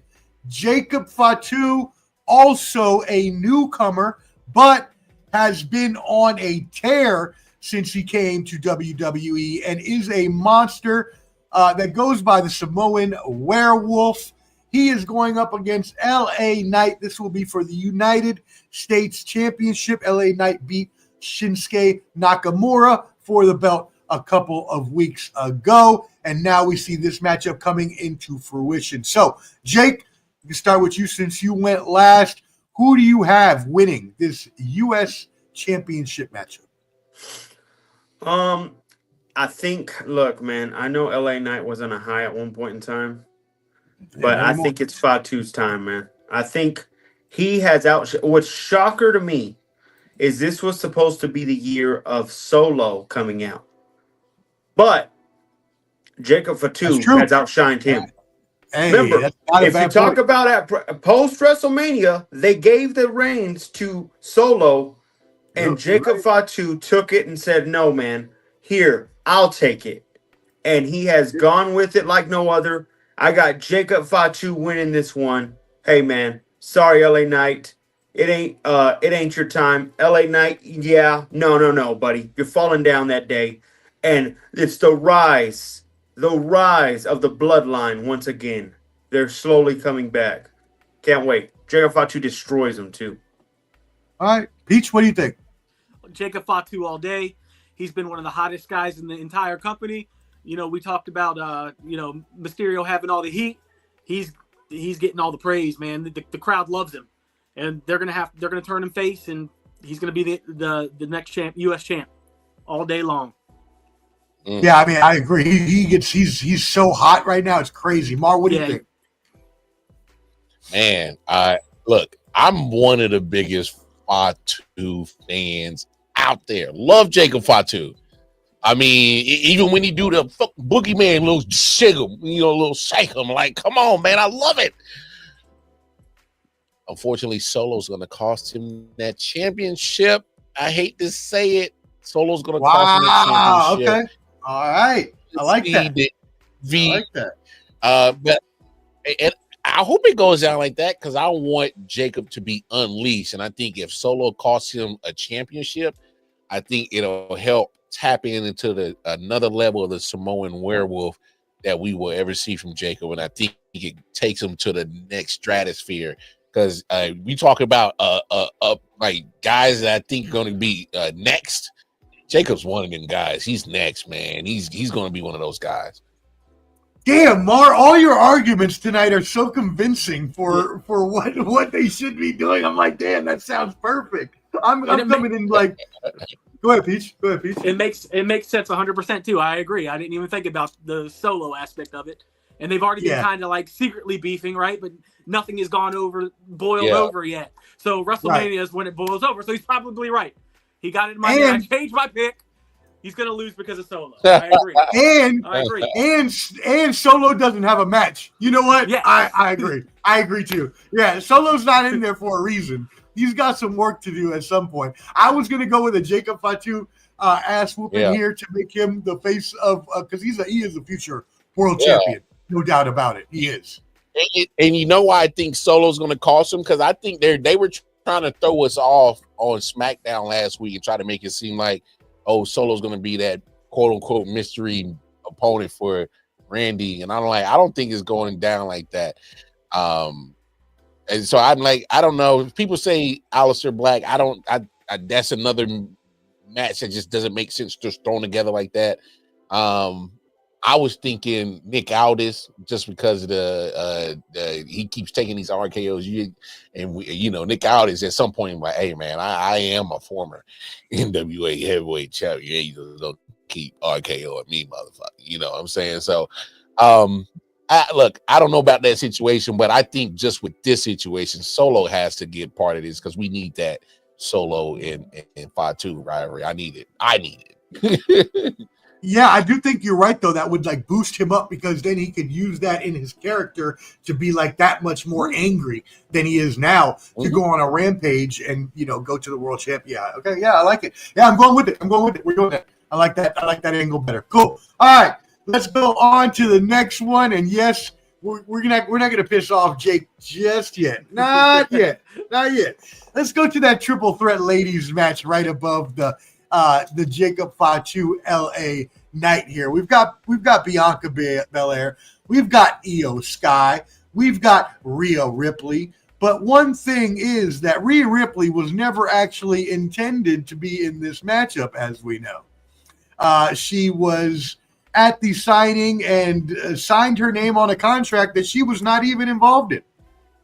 Mar, I saw you talking a little bit about this on your program, so I want to start with you. How do you feel about this? And more importantly, how do you feel about her forcing her way into such a matchup? Damn, if I knew I could just sign my name on a contract and just get my way, I'd have done that a long time ago. How did I not think of that?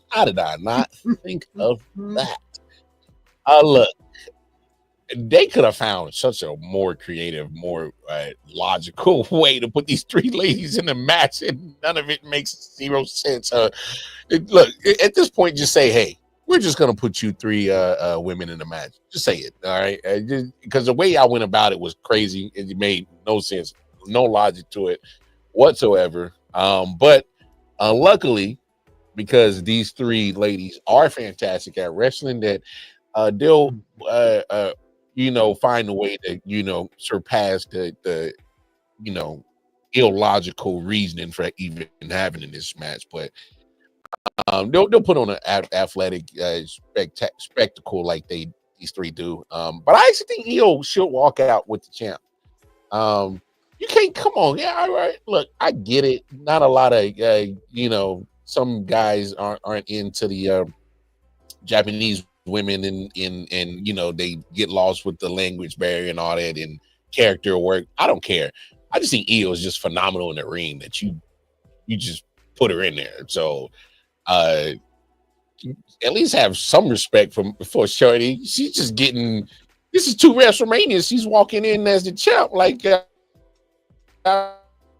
why we treating Io like this, bro? Like, so because of the fact that they are trying to little bro her, I think Io should walk out the champ. I'm gonna rock with Io.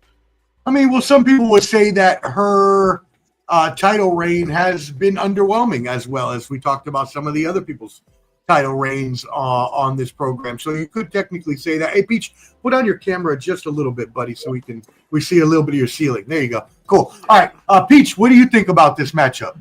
I actually agree. Io retains, and I think it's because in the storyline, Rhea and Bianca are kind of like ignoring her. They're ignoring the champ. They're worried about their rivalry and what they're doing, right? So I think Io sneaks away with the win. I agree, signing a contract. And, I mean, what kind of sense does it make, too, to have that triple threat where Bianca is the ref, too? Like, why would she want Rhea to win when they're beefing? I don't know. I didn't like it. I didn't like the build-up. But I agree. 3 really great opponents in the ring, 3 good performers. It's going to be a great match, though. I will say that. Io comes out on top, though. Okay. Yeah, the build, again, very, very awkward, especially with the signing of the contract when you're not even involved. Jake, what do you think about this matchup? This told me they didn't trust Io again to be in a singles match for a championship. I agree with everybody here. I believe Io will sneak this one out. Do I believe she's deserving of it? No. I think Rhea deserves to have that title. I don't know why Bianca is even fighting. My gosh, man. Her pop happened 2 years ago. But in my opinion right now, I think Rhea and Bianca get too mixed into each other. And Io ends up sneaking away, just like how Peach said. It's a sneak attack. She might have, it might be one of those, Bianca does her famous move, and then they throw her out the ring, counts on Rhea, game over, something like that. But like I said, EO, bro, you got to show up this title reign. You got to show us, because this girl's not good at the mic. She's not. I'm just calling a spade, man. This girl's decent at best, if even. She's a mid-tier type of wrestler for the women's division. I put like 4 above her. Gosh. Okay, so she could be top 5. I think, and this is what happens. Look, they're 3 of the best women wrestlers on the planet right now. But yes, Io Sky, coming from Japan, a lot of the Japanese girls get overrated because of the fact that we just don't see Japanese wrestling that much. So a lot of American fans mark out when they see really good Japanese wrestlers, especially females, and then they put them on a level that maybe she's not. I think she is, but maybe you may not think she's on the level with Bianca Belair and Rhea Ripley. I do personally. I think they're all 3 great wrestlers. I think that's why, like you said, they threw them on the card together. They thought Bianca Belair and Io Sky would have been an good matchup for WrestleMania, but they figured having a triple threat and throwing one of their better stars on there who wouldn't have had a match otherwise is only going to help their momentum, help their money, help their star, help sell more pay-per-views, so on and so forth. So I completely understand why they did it. It was just very stupid and haphazard how they did it by having her sign a contract that she wasn't even involved in and not even supposed to be at the contract signing in the first place. You've got to find some. Come on. This is wrestling. We are having people, suspend their belief. We're having people believe in stories that aren't true. Make it up. You're making it up anyways. Just say. And whose line did she sign? Bianca's line? Because I know her name wasn't supposed to be in there. Right. What does it matter? Like make something up. Say they had a bet on the plane or something flying over, and she lost a dice game. I don't know. Say something. Like, why did she have a chance to get in this matchup that she didn't belong in? But I will say this. Ripley obviously does not deserve to win if she wasn't in there to begin with. Io Sky, as I mentioned, a lot of people feel lackluster as the Jake about her run. But one thing people don't realize, Bianca Belair has started an Undertaker-like streak. She is 5-0 at WrestleMania. She will continue, and she will win and be 6-0 and be the new champion. No response. Kat got all your tongues on that one. I like that. That's all. I like that. Okay. Hey. You don't agree? What? No, I just don't You don't like see that happening. I don't know. You don't like the Bianca Belair Undertaker streak? You don't like that? You don't like that happening? I like that. She's got a long way to go, though, bud. That's a long way to go. Not only that, will she get a WrestleMania match every year? I mean, that's true. It does take a lot. You have to have a lot of longevity, like the Undertaker did. You already 21 WrestleManias. Yeah, it's definitely a lot. All right. I just want to keep messing with Jake, so I'm going to play Tetris with his feelings some more. And we're going to move to the next women's matchup between Tiffany Stratton and Charlotte Flair. Now, Charlotte Flair is just returning from a knee injury that took her out for about a year. She came back automatically, as Charlotte Flair is wont to do in this age of wrestling. She was automatically put right back into title contention. I swear she has a line in her contract that says she must win one title every year so she can keep pace with her dad. A lot of people are pissed about this. A lot of people don't like the advantages that she gets, the opportunities she gets. Some people call it nepotism because they love Rick so much. Tiffany Stratton has come up from NXT. She's proven to be a good wrestler, but she's still green, even on the mic, as was proven. Although during these mic wars leading up to this, these two ladies apparently were taking some not so veiled shots, and that it was a shoot and not a work a lot of times. Peach, I see you shaking your head. Let's go ahead and start off with you then. What do you think about this matchup, my friend? I think Tiffany got Charlotte a little flustered with that comment about being 0-3 off the field. That was pretty baffling. And Charlotte saying, hey, was in her DM, crazy. he's the first man that we really believe wasn't in her DMs. I mean, when you're with Tiffany Stratton, Charlotte, sorry, pal, he's not in your DMs. I mean, there's no reason for him to be, right? Yeah, exactly. I mean, that is a good point, though. That is a great. But I agree. It's 100% nepotism, and that is why I do think Charlotte's going to win, and I hate it because Triple H loves the Flairs, man. I'm sorry, he just does, and he is the mark, he's the pen, he's the decision maker, and I think they want her to inch towards that 16th title for her as well. So I have a feeling she's going to beat Stratton, but we'll see. That's where I'm at with it. I mean, Mar, what do you think about this?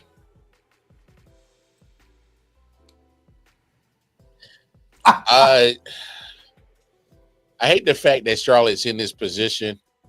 I really do. But she's here. But please do this for us, WWE.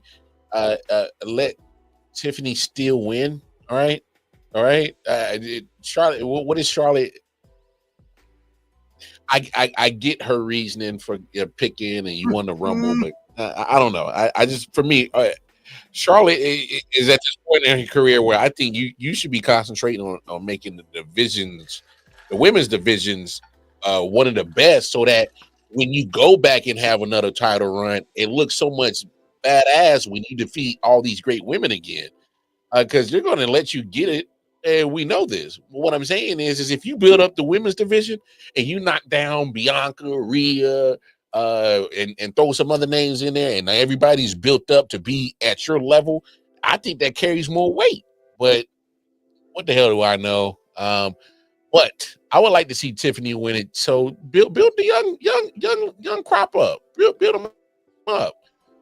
I mean, Charlotte has 14 championships in 10, 11 years? Yep.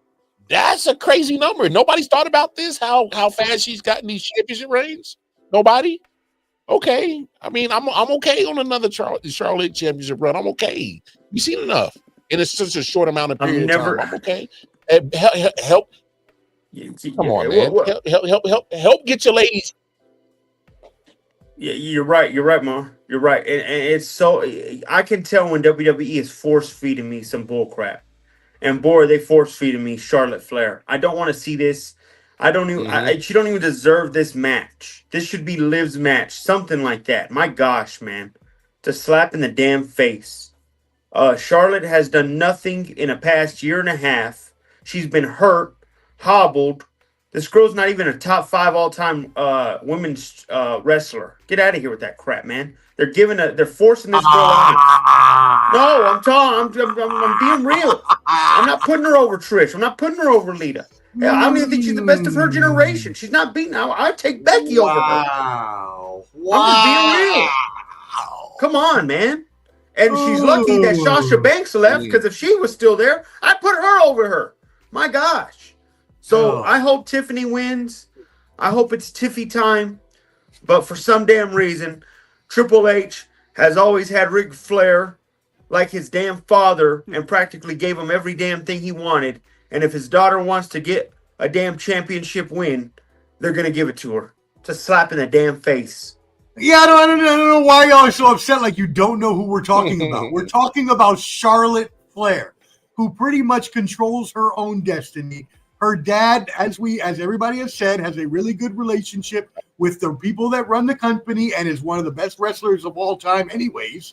And the fact that he has 16 championships, we all knew, well, anybody who is a wrestling historian knew when Charlotte Flair came in and won all those titles, like 5 in like the first year or two, you knew what was happening. You knew that they were trying to tie her with her father. So you know she's going to get to 16. And at some point, she probably will get to 17 and be tied with John Cena as the most ever in WWF. And does she deserve it? That's for you to decide. Jake obviously doesn't think she deserves it. But me personally, I think she's a top 5 woman wrestler of all time. Stop. Whether or not she's Ric Flair's daughter and she does have nepotism advantages, which she does, I believe that she's that much better than any other wrestler. Now, do I think she should be taking advantage of it like this? No, I don't.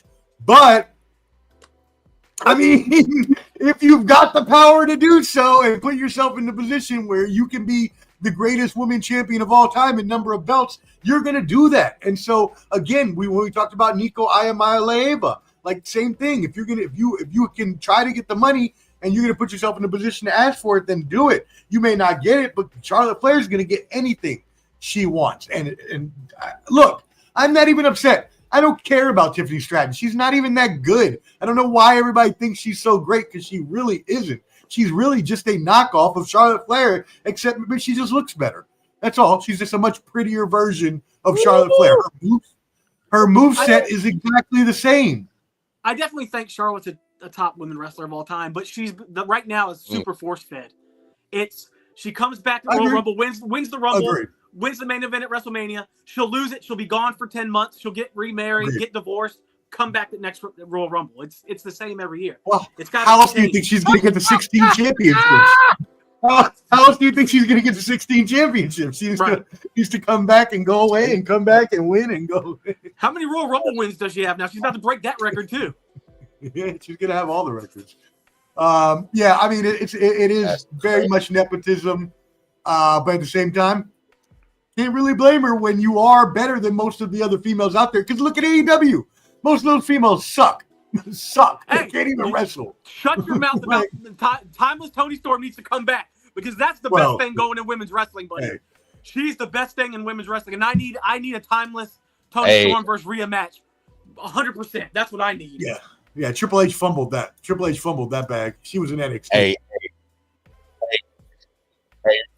Hey, thank you, Peacher. Thank you. Because timeless Tony Storm is the best damn thing smoking right now in women's wrestling. She is. Are people not listening to what she's saying on the mic? Not only in her promos, but when she's on the mic at the doing interviews, if she's on commentary at the desk, and when she's wrestling, like the whole movie gimmick, full character, like it's literally like she's giving us every last ounce of element of wrestling that we all crave for as wrestling fans. She's giving us character work. She's giving us like the little nuances that goes with the character. Personality. She's giving us great wrestling back. The personality. Side. She is giving us everything. She is giving us every damn element of wrestling right now. And she wrestles everything. She does street fights. She does like everything. Every kind of match you could want, she can do. Bro, come on. If you are not liking timeless Tony Storm, I'm a question if you're a wrestling fan because she's giving us all the elements. She's giving us all the elements right now. She can give you the serious be honest. promo, be honest, the comedy promo, everything, man. She's it for me, man. She's number one in women's wrestling right now. Now, apparently, rumors came out today that AEW fumbled and Mariah May is headed to WWE. What do we think about that? That's what I heard. Rumors today. I'm not the biggest Mariah May fan, but yeah, I agree. You think she needs to tie herself with Tony Storm and just stay on Tony Storm's hip? She needs to stay. No. She doesn't have to tie herself to Tony Storm, but she needs to stay in AEW. I don't think she's good enough to last her WWE. I think the women will eat her up in WWE. Okay. I mean, she did have an amazing rivalry with Tony Storm. Now, granted, they had the backstory to it, but still, it was pretty good, though. Let's get some comments. AP, hot take, I put Bayley over Charlotte. I agree. I completely agree. Bayley over Charlotte. Mar, what do you think?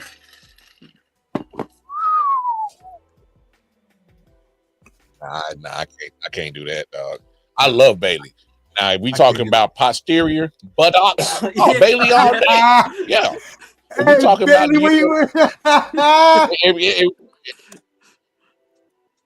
if we talking about bondage, yes, Bayley all day. Yes, all day. All right. Bayley went to, but when it comes to Brazil and got that BBL. Hey, but when it comes to wrestling, I love you, Bayley. You do a good, phenomenal job. But I'm sorry, baby. There's levels to this shit. There's levels to this shit, and there's a lot in say if you want to or not, Bayley. I think because of the 4 horsewoman that comes with you being part of that still means that Charlotte's a part of your success. If you call it this 4 horsewomen thing. That still means you're the 4th best. And yes, it's vice versa. That means. But that still means you're the 4th best and only ever going to be the 4th best out of those 4. There's no way. It goes Charlotte, It goes Sasha Banks, it goes Becky, and it goes Bailey. H, do you agree with me? But the posterior, like you said, is opposite. You know, Okay. Bailey's number one in that regard. And there's no doubt about that. Although timeless Tony Storm will give her a run for her booty. Yes. And maybe a little sky blue action. I don't know where she went. Charlotte at least earned it. Omar Nico didn't. That's true. Yeah, you're right. AEW would be dead right now if not for Tony Storm. So there you go. Yep. Very true. Very, very true. Although the way they did Jade, like we talked about earlier, was just garbage. All right. Now we can piss off Jake. Getting into one of our 3 main events of the evening. Let me put on my Yeet glasses for Jay Yeet Uso. Let's go, baby. Going up against Gunther, formerly known as Walter. Or what a stupid name. Why does he always have such stupid names? But he's a tough guy, and he will beat the hell out of you and chop your chest red, white, and blue, even though he's not from America, so I don't know what that means. Mar, save me from myself. I just got my Yeet glasses on. I'm going crazy. What do you think about this matchup? I don't know if I can save you, but I will say this. As much as I love Yeetamania, as much as I love Jey Uso and I love the movement, I just want to put this bug in y'all ear. There was a story a couple of years ago that needed to get finished, and it took a couple of years for it to get finished. What makes you think they're going to make just Jey Uso's story that much more important than Cody Rhodes' story to finish his story? Sorry, guys, to disappoint you. I love Jey Uso. No yeet. He's losing to Gunther. Gunther's kicking his ass, bro. Gunther's kicking his ass. I'm trying to let you guys know right now. Get disappointed. You're about to get disappointed because you think you're about to be on Monday night yeeting it up and he's going to be the champion. Ain't happening. It ain't happening. Sorry, guys. Ain't happening. Damn. Okay. All right. Jake, what do you think about this? Jey Uso, you're on the clock. This is what I mean. Last year, you underperformed against your brother in your WrestleMania matchup. This year, they still didn't believe in your ass because usually a Royal Rumble winner gets the main event at least 1 or 2 nights, the main event of WrestleMania.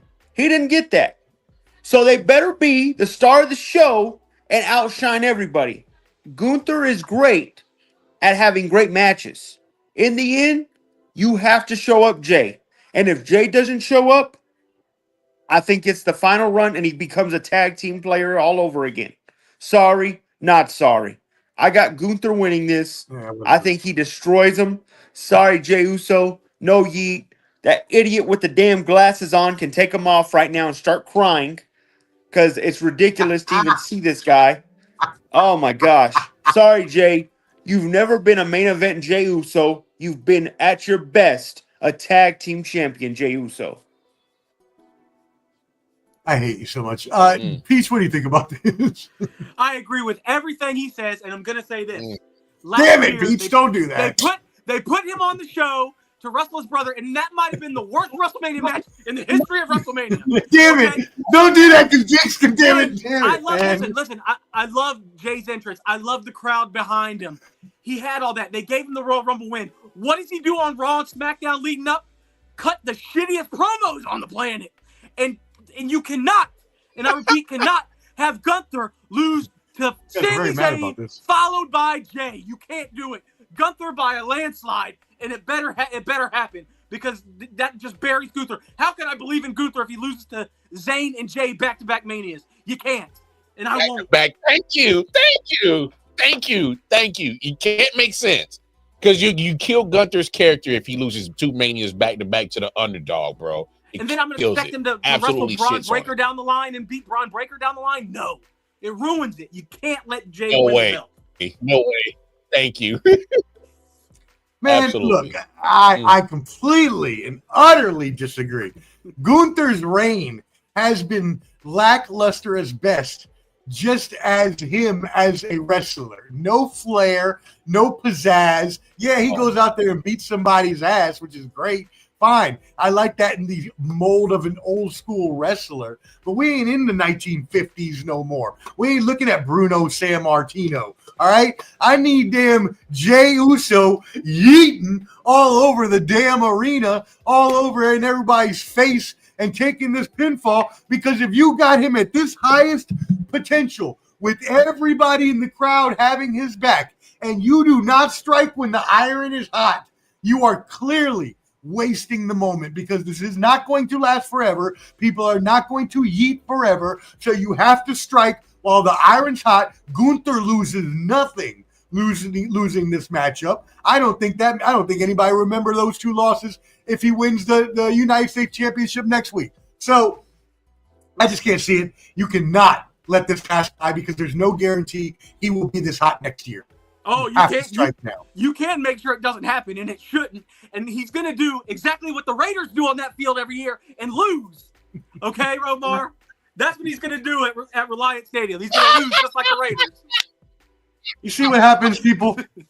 I invite these special guests for a special program, have a good time, and all they do is come on here and just denigrate my teams, my personal business. I'm so confused right now. But don't worry, you'll get your yeet entrance. You'll get that. So just take it. I do agree with one thing that Jake said, that they have to go first, right? Because you have that yeet entrance, you have to start WrestleMania with that to get the crowd live. I do agree. Yeah. All right, cool. Well, then let's move it on into our two main events. We're going to start first with the Saturday night main event. Yes, we have the triple threat: CM Punk, Seth Rollins, Roman Reigns. We know that Seth Rollins and CM Punk do not like each other. Bad blood ever since CM Punk left, went to AEW, came back. They have just gone at each other's throats. Roman Reigns, we know the issues between him and Seth, former Shield partners that broke up, obviously, after Seth took the chair to Roman. And so all of these are intertwined stories, but yet, wait, there's more. We have the added storyline of Heyman. And so you say, who's Paul Heyman? Paul Heyman is only one of the greatest wrestling managers of all time, definitely top 3. And what has happened is he is CM Punk's best friend. He used to manage CM Punk when CM Punk was in his first WWE run. Then, after CM Punk went to AEW, Paul Heyman joined forces with the tribal chief Roman Reigns to become his wise man and advocate. Well, when CM Punk came back, unfortunately for him, Roman Reigns had acquired the services of Paul Heyman. Well, what happened? CM Punk was owed a favor by Paul Heyman for helping the Bloodline out at War Games. So essentially, just for anybody who doesn't know what I'm talking about, they had a wrestling event. CM Punk helped Roman Reigns' group, so Paul Heyman agreed to do a favor for him. Well, it comes to turn out that the favor that CM Punk wanted was Paul Heyman in his corner at WrestleMania for the biggest match of his career, all while Roman Reigns still technically has the services of Paul Heyman. Paul Heyman has agreed to be in the corner of CM Punk, but that means nothing because you don't have any clue what is going to happen in this matchup, especially with the added intrigue of Seth Rollins not stomping out Paul Heyman on Monday night and then telling him he owed him a favor. So now he's owing favors to everybody in this damn matchup. No one knows where Paul Heyman is going to lead. It makes it so much more awesome. So, Peach, let's go ahead and start off with you, brother. What do you have on this matchup? I love it. This is the best storyline of the 2 days. Okay, where's Paul Heyman going? Here's my prediction. All the music's gonna hit. They're gonna make their entrance. There's gonna be no Heyman. No Heyman. The end of the match is brewing. Here comes Heyman down. And Michael Cole better hit the Bobby Heenan. But whose side is he on? I need that whose side is he on? I need that Michael Cole, okay? And then the biggest shocker of all, he turns on Roman, he turns on Punk, and he leaves Reliant Stadium with Seth freaking Rollins right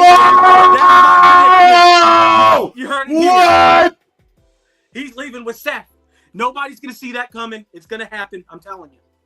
Now, y'all, Wildcard Mar, Hot Take Jake, fans, I want you to know something.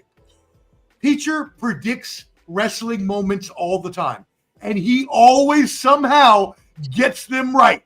And he has predicted the last two main events at WrestleMania to a T. So that's crazy. I never even thought about that. By the way, Omar, did I not call the Rollins cash in? And I said he'd do it during the match to make it a triple threat. I said that before that Mania. What else did I say? And you called the John Cena Cody Rhodes the day before. Yes, I did.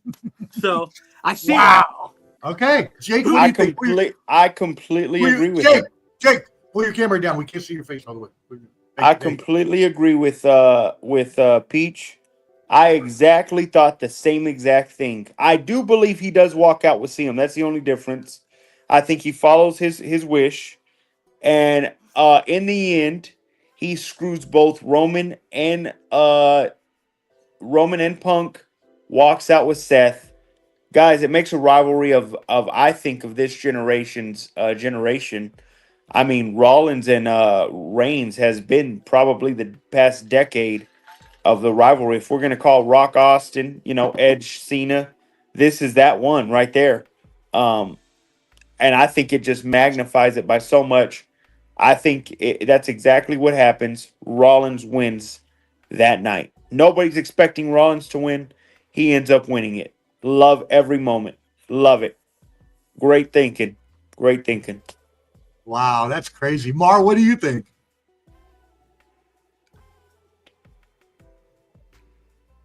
No, I think the fellas are so spot on. That's why I've been kind of saying that to the heels. Obviously, with the favor that now Seth Rollins is owed, I think it has to go down that way.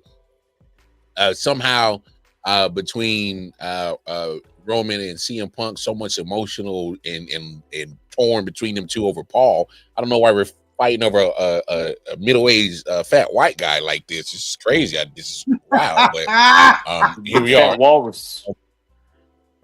Yeah, but look,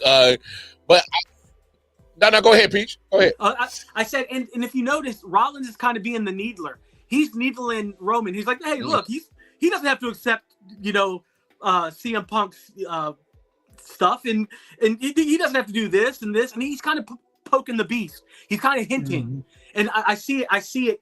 Him and Heyman just coming together. And who needs Heyman more right now than Rollins? So no, it's not a bad point. Definitely not. Yeah. All right. Definitely not. But Mark, what do you think?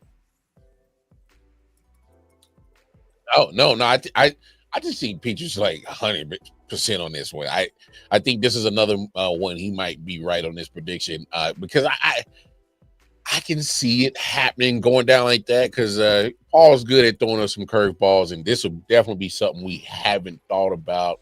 At least majority the masses haven't thought about for sure. So I love it. I love it. I hope it goes down that way. We'll see. All right, cool.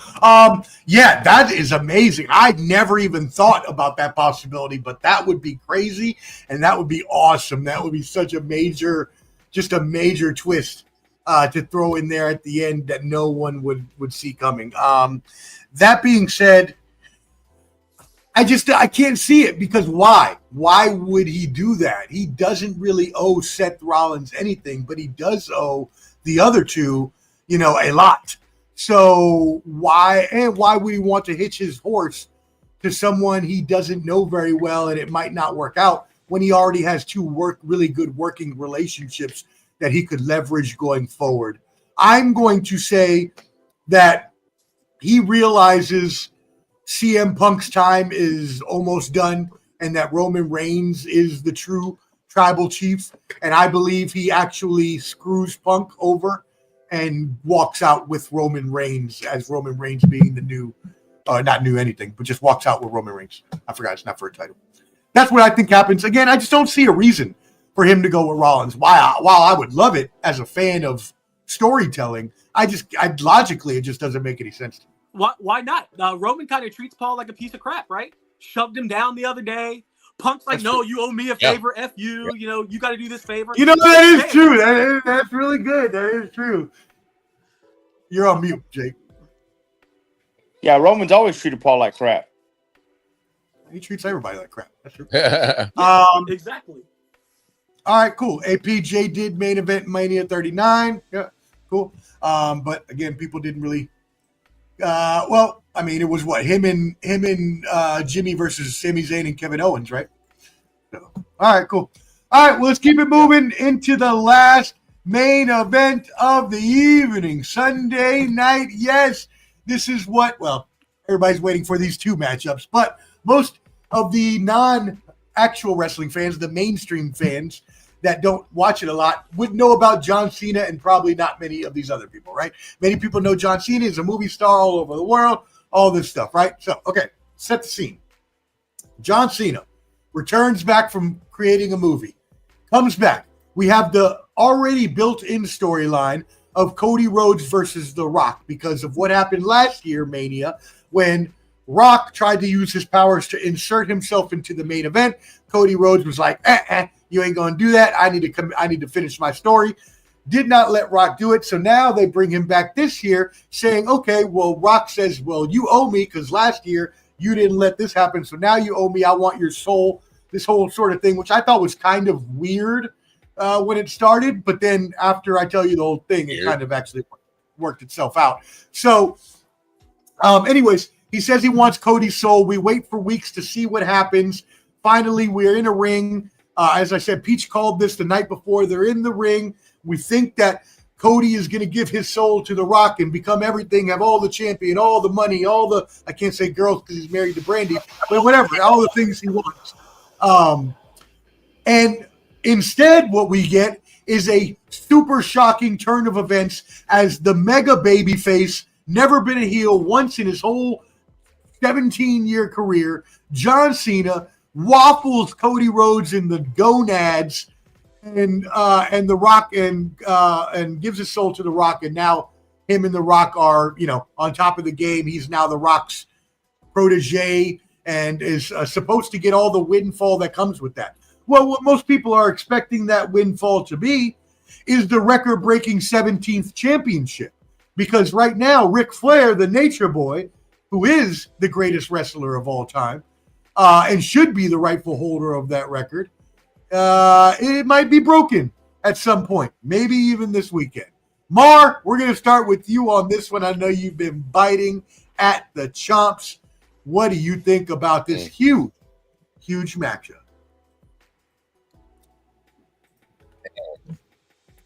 I know it on paper, it looks like one of the huge matchups probably in WWE history, but I'm here to be probably the Debbie Downer that I'm absolutely can't wait for this match to hurry up and start and end. I thought this build has been so trash. None of it made sense. Like I don't understand it. They tried to understand. I tried to make us convincingly why John Cena is being a bad guy. But the moment that you said you were retiring, and I know that you got an expiration date on this, you're just doing this because, hell, that's the only thing you ain't done in your career. Is that why you're doing this?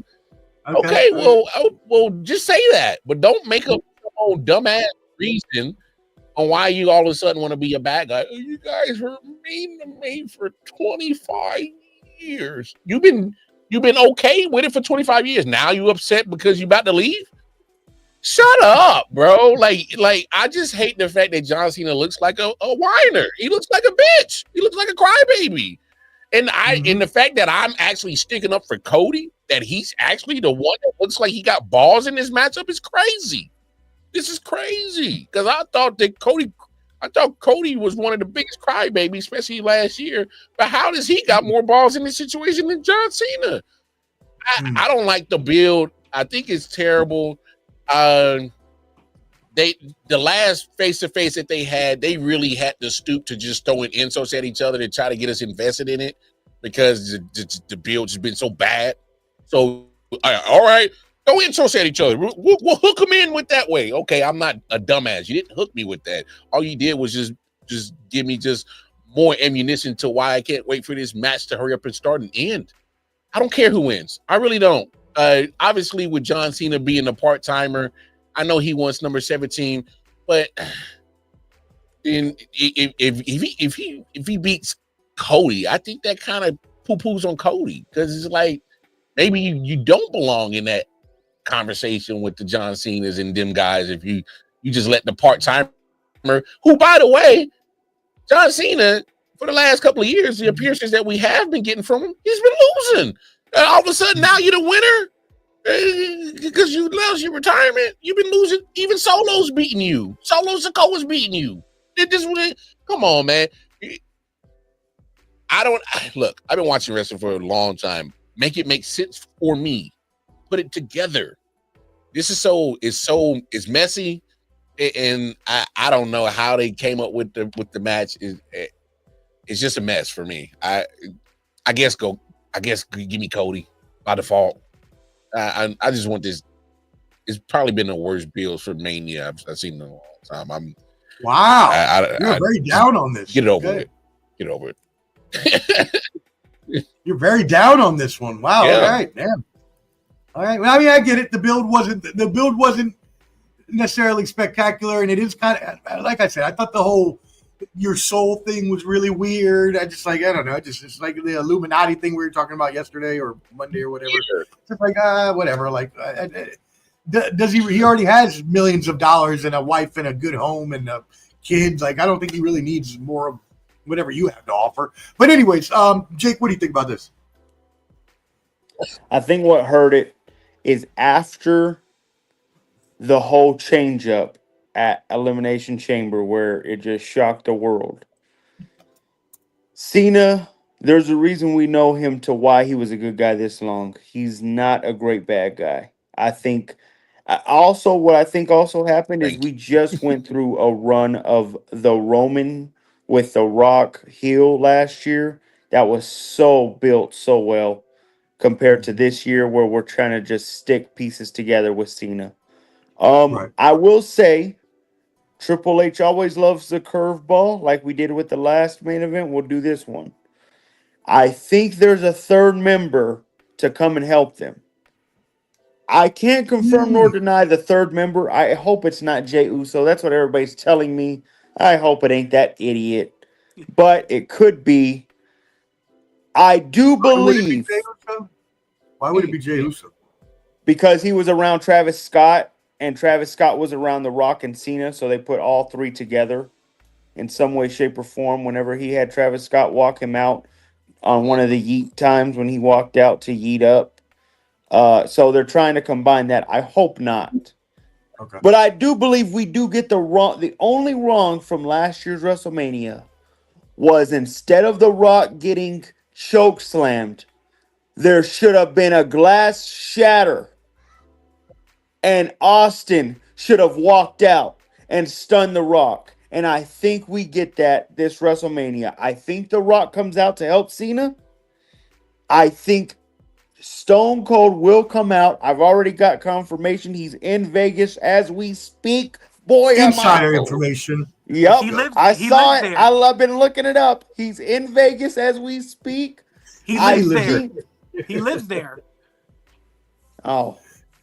Yeah, man. Why you ruin my man Jake's story like that, man? Yeah, insider information. I want him to. Peach. That was the only downfall. There was no story for why Undertaker should have choke slammed The Rock last year. He is signing at WrestleMania World, so he will be there. So yeah. Okay. And not only that, he's in the new Stephanie's Places on ESPN. Yep. I'm making sure Stone Cold's in the good graces with WWE.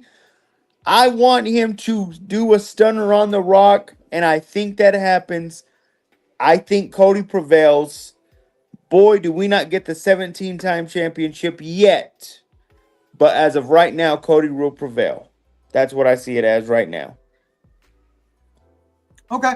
I actually think that's a really good idea, and I think that's logical, and I could actually see that happening. I don't know necessarily. that it would be Jey Uso or anything, but I could definitely see the whole Rock Stone Cold thing that they were supposed to do last year being actually played out this year. Again, I think we figured out, or what they said in the dirt sheets was that they didn't pay Stone Cold enough money to get him to come last year. So hopefully this year they would fix that and pay him enough money to where he would be the one. Because, while The Undertaker was great last year, and it's cool to see The Undertaker, we see The Undertaker a lot more than we see Austin. And The Undertaker wasn't the one that had the huge rivalry with The Rock. It was Stone Cold. Right. So hopefully we do actually get that. I like that. I want to see that happen. But I don't necessarily think it will. I mean, John Cena has to win the title at some point. Whether it's now or Backlash, he's going to have to win at some point. They're not going to not let him get 17 at this point. There's no way in hell he doesn't get 17, as far as I can see. Peach, go ahead. What do you think about this huge matchup? I agree with Mar. Like, the buildup hasn't made sense, but here's why. They built it up with John Cena joining forces with The Rock. What haven't we seen? The Rock. I wish he was there. I mean, come on. The That Rock. was the whole that was the whole gist of it. Right. Why hasn't The Rock been there? And it only got brought up by Cody thank you. in the promo. So it makes no sense. And again, I agree with the whining. It shouldn't have been whining John Cena. I hate the crowd. It should have been, I will do anything for that 17th title. That's what it should have been based off of. By any means necessary, exactly. I'm getting 17. Thank you. And they didn't do that. And I don't know why. Yeah. So and the night of Elimination Chamber said, you'll do anything for it. I thought they were going to build that up, Peach. Yeah, they should. Wait, they're saying it at Elimination Chamber, saying you'll do anything when the prize is that magnificent. Come on, man. Right, because what Omar said, he already has the money, he already has the fame, he already has he doesn't need that. He needs the title. That's what he doesn't care how he gets it. He'll run through anybody. That's what it should have been about. And I do think he gets it. I'm going to say he gets 17. Here's why. He's a WWE guy full and full. Flair wasn't. Flair was an NWA, WCW guy, and they want their guy to have that record, and he's going to get it. And I think he gets it Sunday night. No special prediction for this match? Just straight up? There's going to be a third guy. The Rock did that countdown on both of those shows this year. I just hope it ain't Jey Uso, bro. Yeah, I hope it's not either. It's got to be somebody good, though. Hopefully. We'll see. Okay. Maybe all right, cool. Maybe it's Seth Rollins and Heyman. Who knows? Hey. Yeah, I don't know who the third person would be. I can't see like the Jey Uso, but I am interested to see who it is going to be. Again, I can't see. Cody Rhodes is great. I like Cody Rhodes, okay? I am a fan of the Rhodes family. I love Dusty Rhodes. I like Dustin Rhodes. I like Gold Dust. I even like Stardust, okay? I like the Rhodes family. All right, they are wrestling legendary legends in wrestling history. Okay, but Cody Rhodes, ever since he came back to complete his story, yes, that was great. First of all, the first year when they didn't let him complete it and Roman beat him, delayed gratification, but at the same time, that lost a lot of steam. It took a lot out of the crowd that was hoping that he was going to win that year. Then you make the fans wait a whole nother year for him to finally win it, so that when he does finally win it, that attraction, that allure, that entertainment had already been brought down by a magnitude to where they weren't as hot on him anymore. And the crowd started to get less and less hot as it went on. And then you tried to bring The Rock back to make the thing hotter. And again, like y'all said, it was just for views. It was just to get those initial views. And then he hasn't even been here to contribute to carrying the storyline on. So I can't really see how much of a situation the WWE can even make out of this. I'm going to have to just go. Obviously, there will be shenanigans, but it's John Cena winning his 17th championship at WrestleMania. Why would you do it at Backlash when you can do it at WrestleMania? It doesn't make sense. It would make more money here if you did it here. You could sell more merch afterwards about him winning the title at WrestleMania. So it has to be done. Cody Rhodes doesn't need the title anymore. His run is over. He needs to go back, maybe do the Intercontinental U.S. title scene, something like that. So I'm taking John Cena, title number 17. All right, awesome. Well, before we get you out of here, we do have some professor questions that I want to ask to our guest. But first, please make sure you hit that like button. If you're watching, we really appreciate it. And again, make sure you tap in with everybody here. If you're subscribed at Ball and Buds on YouTube, tap in with Wildcard Mar, KC Wildcard Mar on X, as well as I.O.W Sports Network on YouTube. You can find Shane Peacher at Peachomania on X as well. And as well, find Jake and the Final Say Pod on YouTube as well as Patreon. All right, cool. Yes, sir. One more, few questions before we get out of here from the professor. My first question is, who do you think will be the surprise return either this weekend at WrestleMania or, as we know, usually at Raw is when they have a lot of the surprise people coming back. There are a lot of rumors of former AEW people that could show up. Peach, let's start with you. Who is your surprise return? They're going to have somebody. Aleister Black. He'll be on probably Raw. That'll be the return. And then I agree. I think Austin's going to do something at Mania. It's just it's going to be a one shot though. It's going to be a one shot though. Nothing huge. But yeah, those two. All right. What about you, Jake? Any surprise returns? I said Steve Austin. I need Steve Austin to show up. Okay. I mean, I meant like other wrestlers but that's fine. Whatever. Mark, what do you got?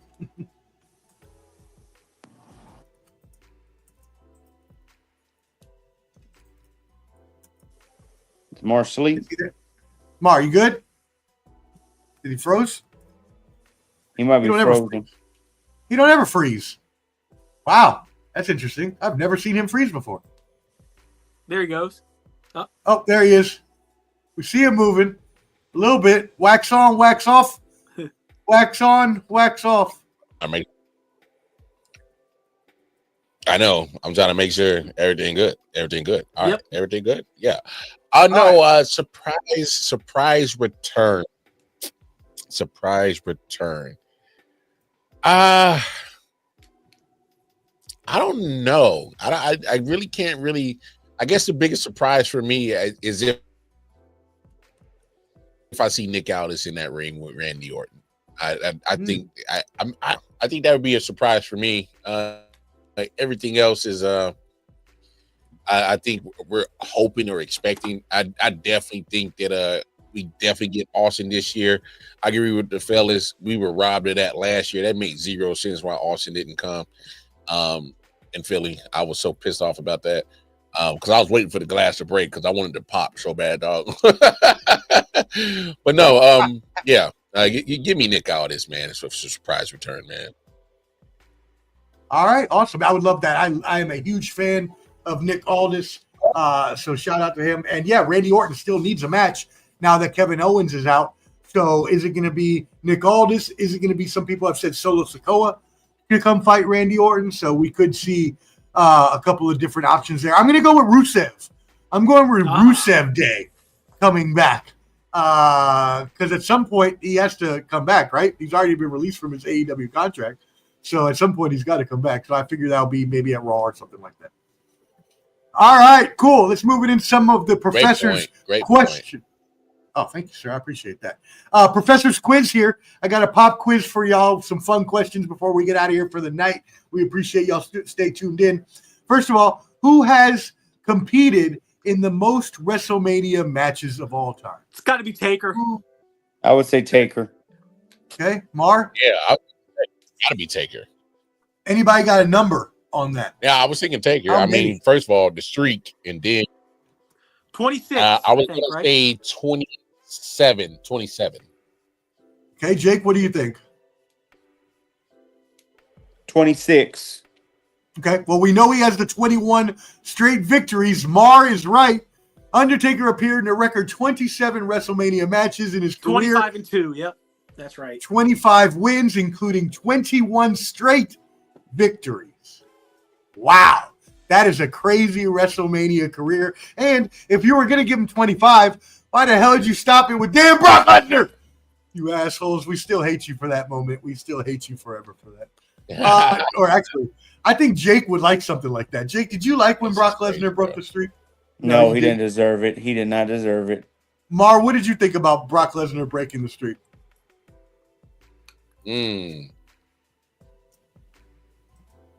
I mean, probably one of the most shocking moments that I can recall in wrestling history.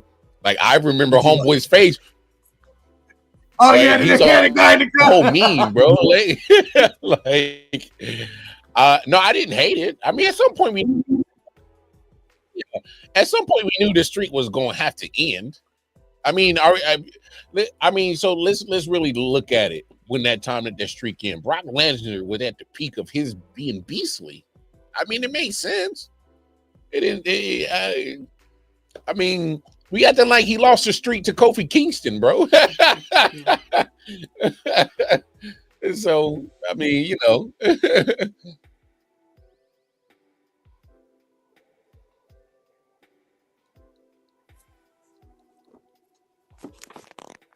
Damn, referees.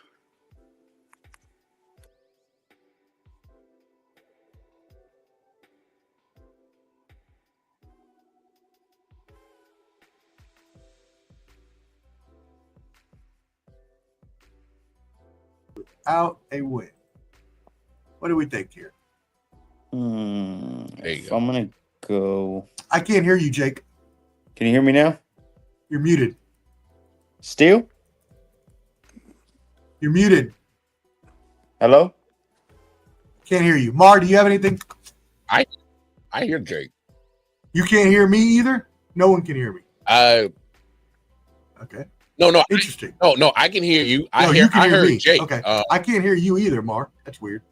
I can hear both of you. Yeah, that's weird. It's got to be Omar. I'm gonna go without a win.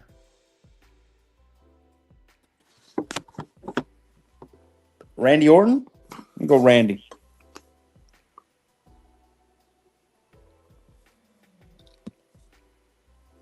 Is he frozen? I can't hear anything. What's happening? I can't hear you, so I. Is it our thing?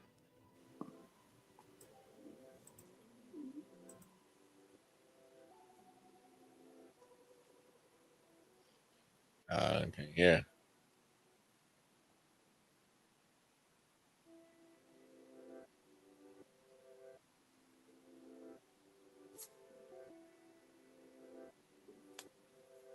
Can you hear me? I can hear you. Okay. Can you hear me? Yeah, I can hear you perfect. All right. What happened? Are they still here? I'm not sure. I don't think so. I hear like music in the background. Do you hear that? Yeah, I hear the music. The music, yeah, I put that on as like background music for when Gotcha. we can't, where we're not talking. But gotcha. I can hear. I couldn't hear them at all. Jake, can you hear us? Okay, interesting. Huh? I don't know what happened. Very odd. Okay. Anyways, all right. Well, hopefully they come back. Not sure why that happened, but let's finish this up. So anyways, did you have a guess on that one, on who has gone the most WrestleMania matches without a win? Without a win? Yeah. Ooh, that's tough. Without a win. No, I have no guesses on that. Maybe, I don't know who. I really have no clue. Jake, what do you got? You got a guess? I guess I don't know what's going on with them. What is happening? I'll say Big Show. Is it Big Show? He went a while without a win. That's a good guess though. It is hold on. Where did it go? Here we go. It is Goldust. Goldust competed in 7 matches at WrestleMania without earning a victory. Wow. More unsuccessful attempts than anyone else. All right, final question of the evening. Which city has hosted WrestleMania the most times? The most times. Which city? It's a trick question. There's multiple cities. New York. Is one of them? New Orleans. No, but there's 3 more. New York, what else? They've each hosted 3 times. New York. L.A. Mm-hmm. Another one. Chicago. Yeah, Rosemont, Illinois. What's the fourth one? And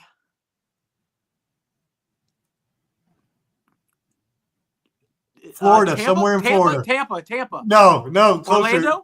To Francis. Yeah. Orlando? Yeah, good job. Wow, that was pretty impressive. Nicely done. New York City, Los Angeles, Orlando, Rosemont, Chicago have all hosted 3 times. As you can see, there were a lot of them. New York, LA, and Illinois were the early days before they actually started getting more modern. New Orleans, they're coming back to New Orleans again, so that'll catch up. I'll be there next year. Let's go. And I'll be in Virginia this weekend. You can catch us doing a live reaction show for night 2.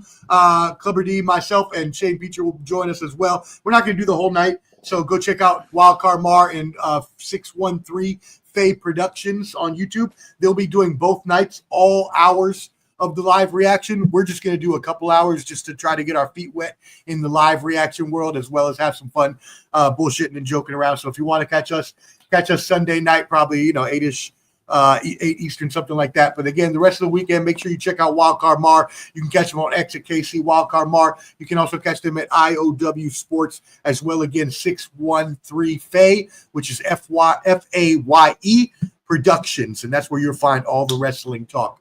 Shane, let them know where they can find you. I really appreciate you coming on today and joining us, my brother. On X at TJOmania, and I'm going to say this. I don't know if you saw the Commanders news, and it's kind of in with the WrestleMania theme. They just approved $3 billion stadium in DC, so expect WrestleMania to come home, baby.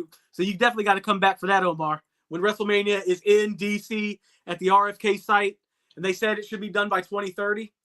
So let's go. Bring WrestleMania and the Super Bowl here.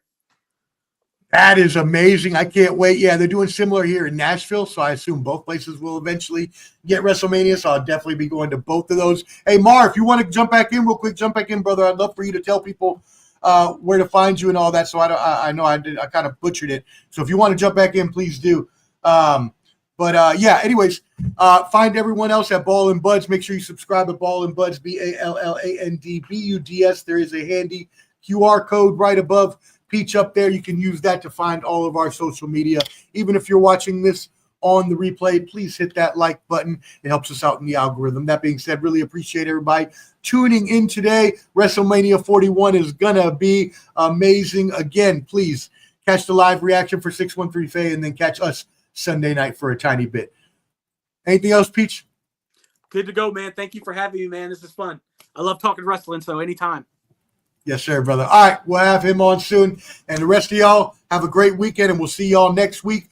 Ball and Buds, catch us Sunday, Monday, Tuesday next week. Hello. 5 down. He's with the millions. It's that world heavyweight flow. Championship belt wrapped around my waist, yo. I got that Ric Flair figure flow.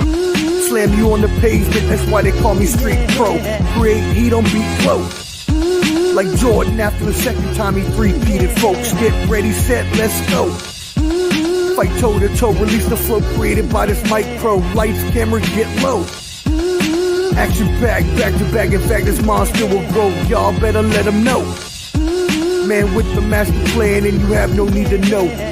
You came prepared, now get ready for the show.